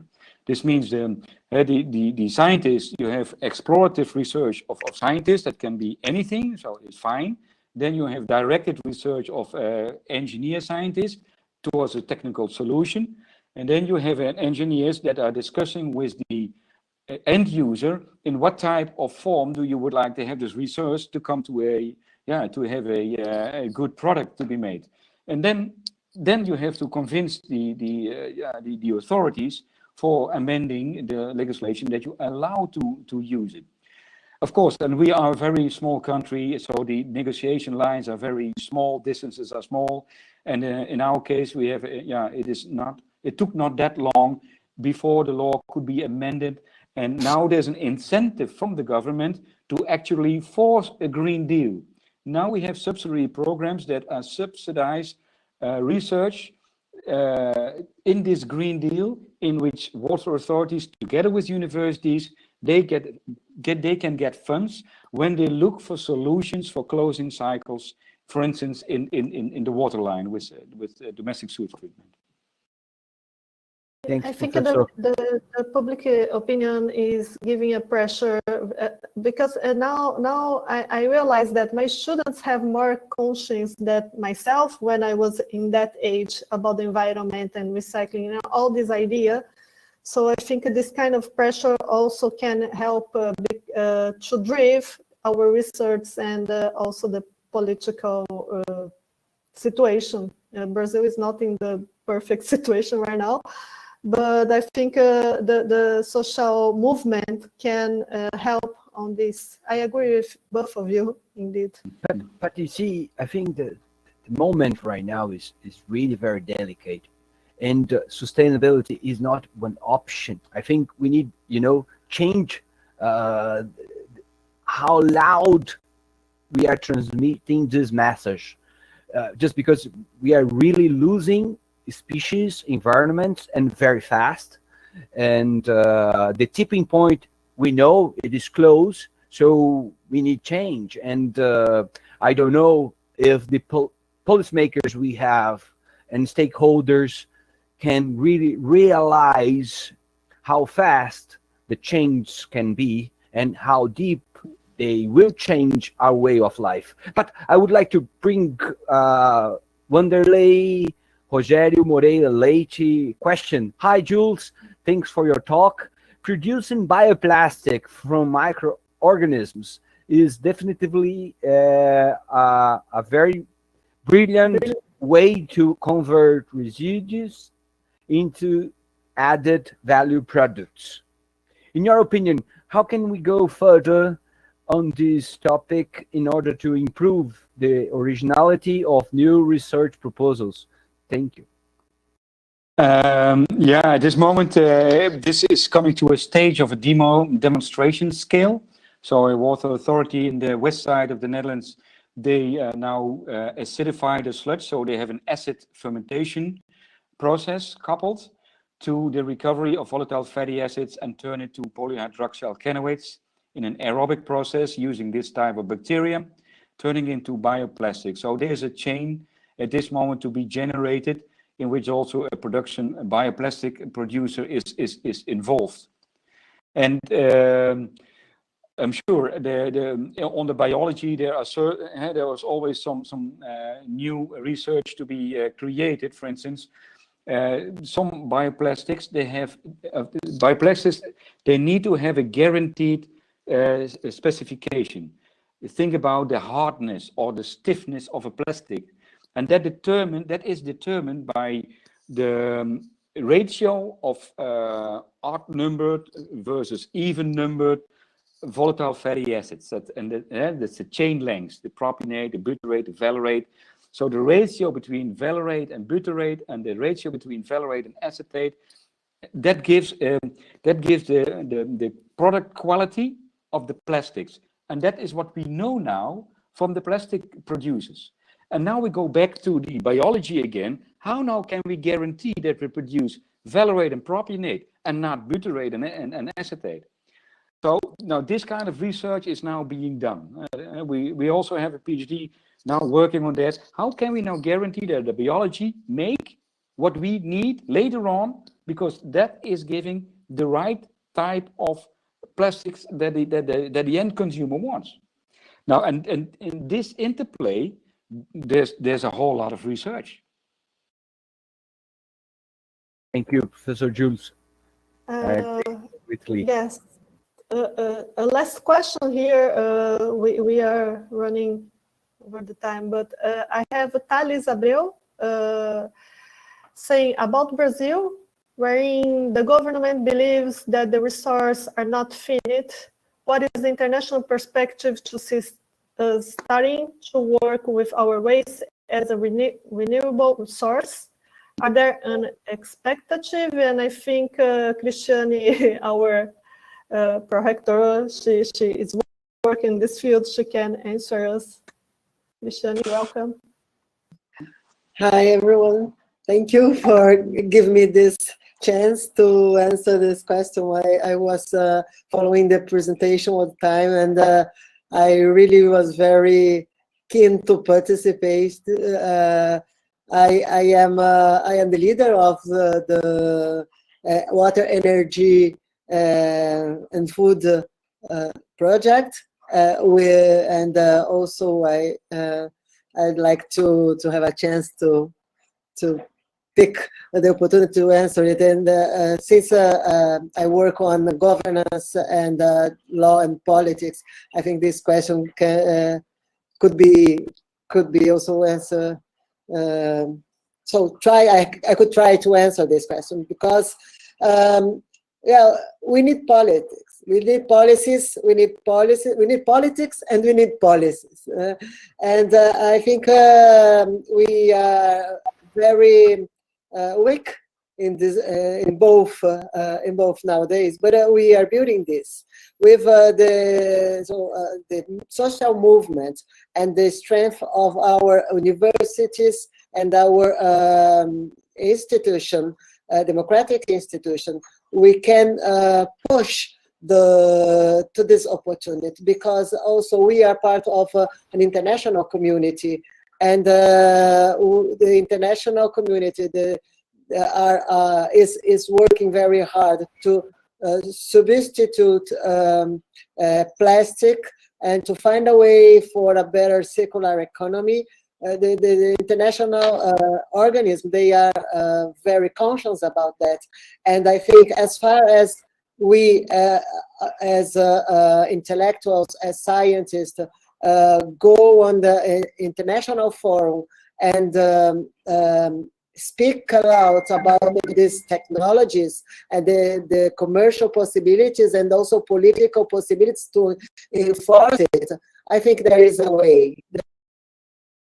If we work with social movement and scientists and intellectuals on the forum of international organization, and wait for better sensibility of our leaders, which I think it's going to come very soon, because you know, we learn how to swim when the water goes high. So it's time now to do this. But it's very important for scientists to speak out about their conquests, their development in sciences, because people don't know about this development. They just think, well, what we are going to do if we take off plastic of our lives. So there are alternatives, and we have to tell them that there's an alternative exists, and they exist because of the universities. This is very important. And with this answer, I'd like to finish this fantastic roundtable.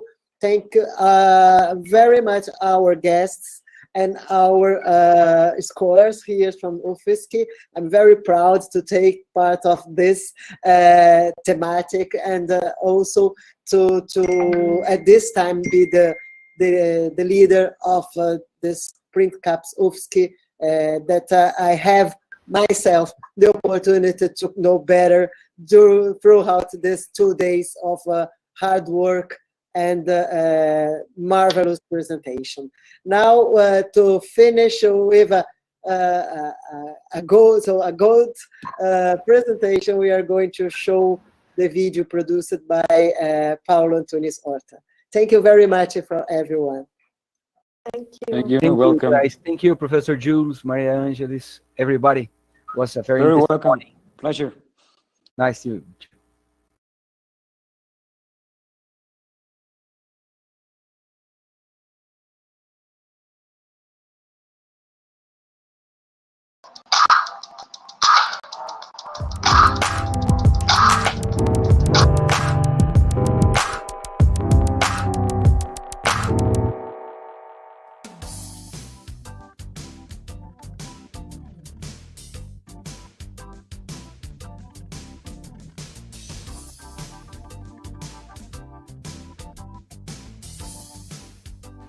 Hi, the CAPES Print Ecobiotech Internationalization Project of the Universidade Federal de Santa Catarina, with the graduation programs in Ecology, Biotechnology and Oceanography, provides opportunities as the last Floripa Summer School.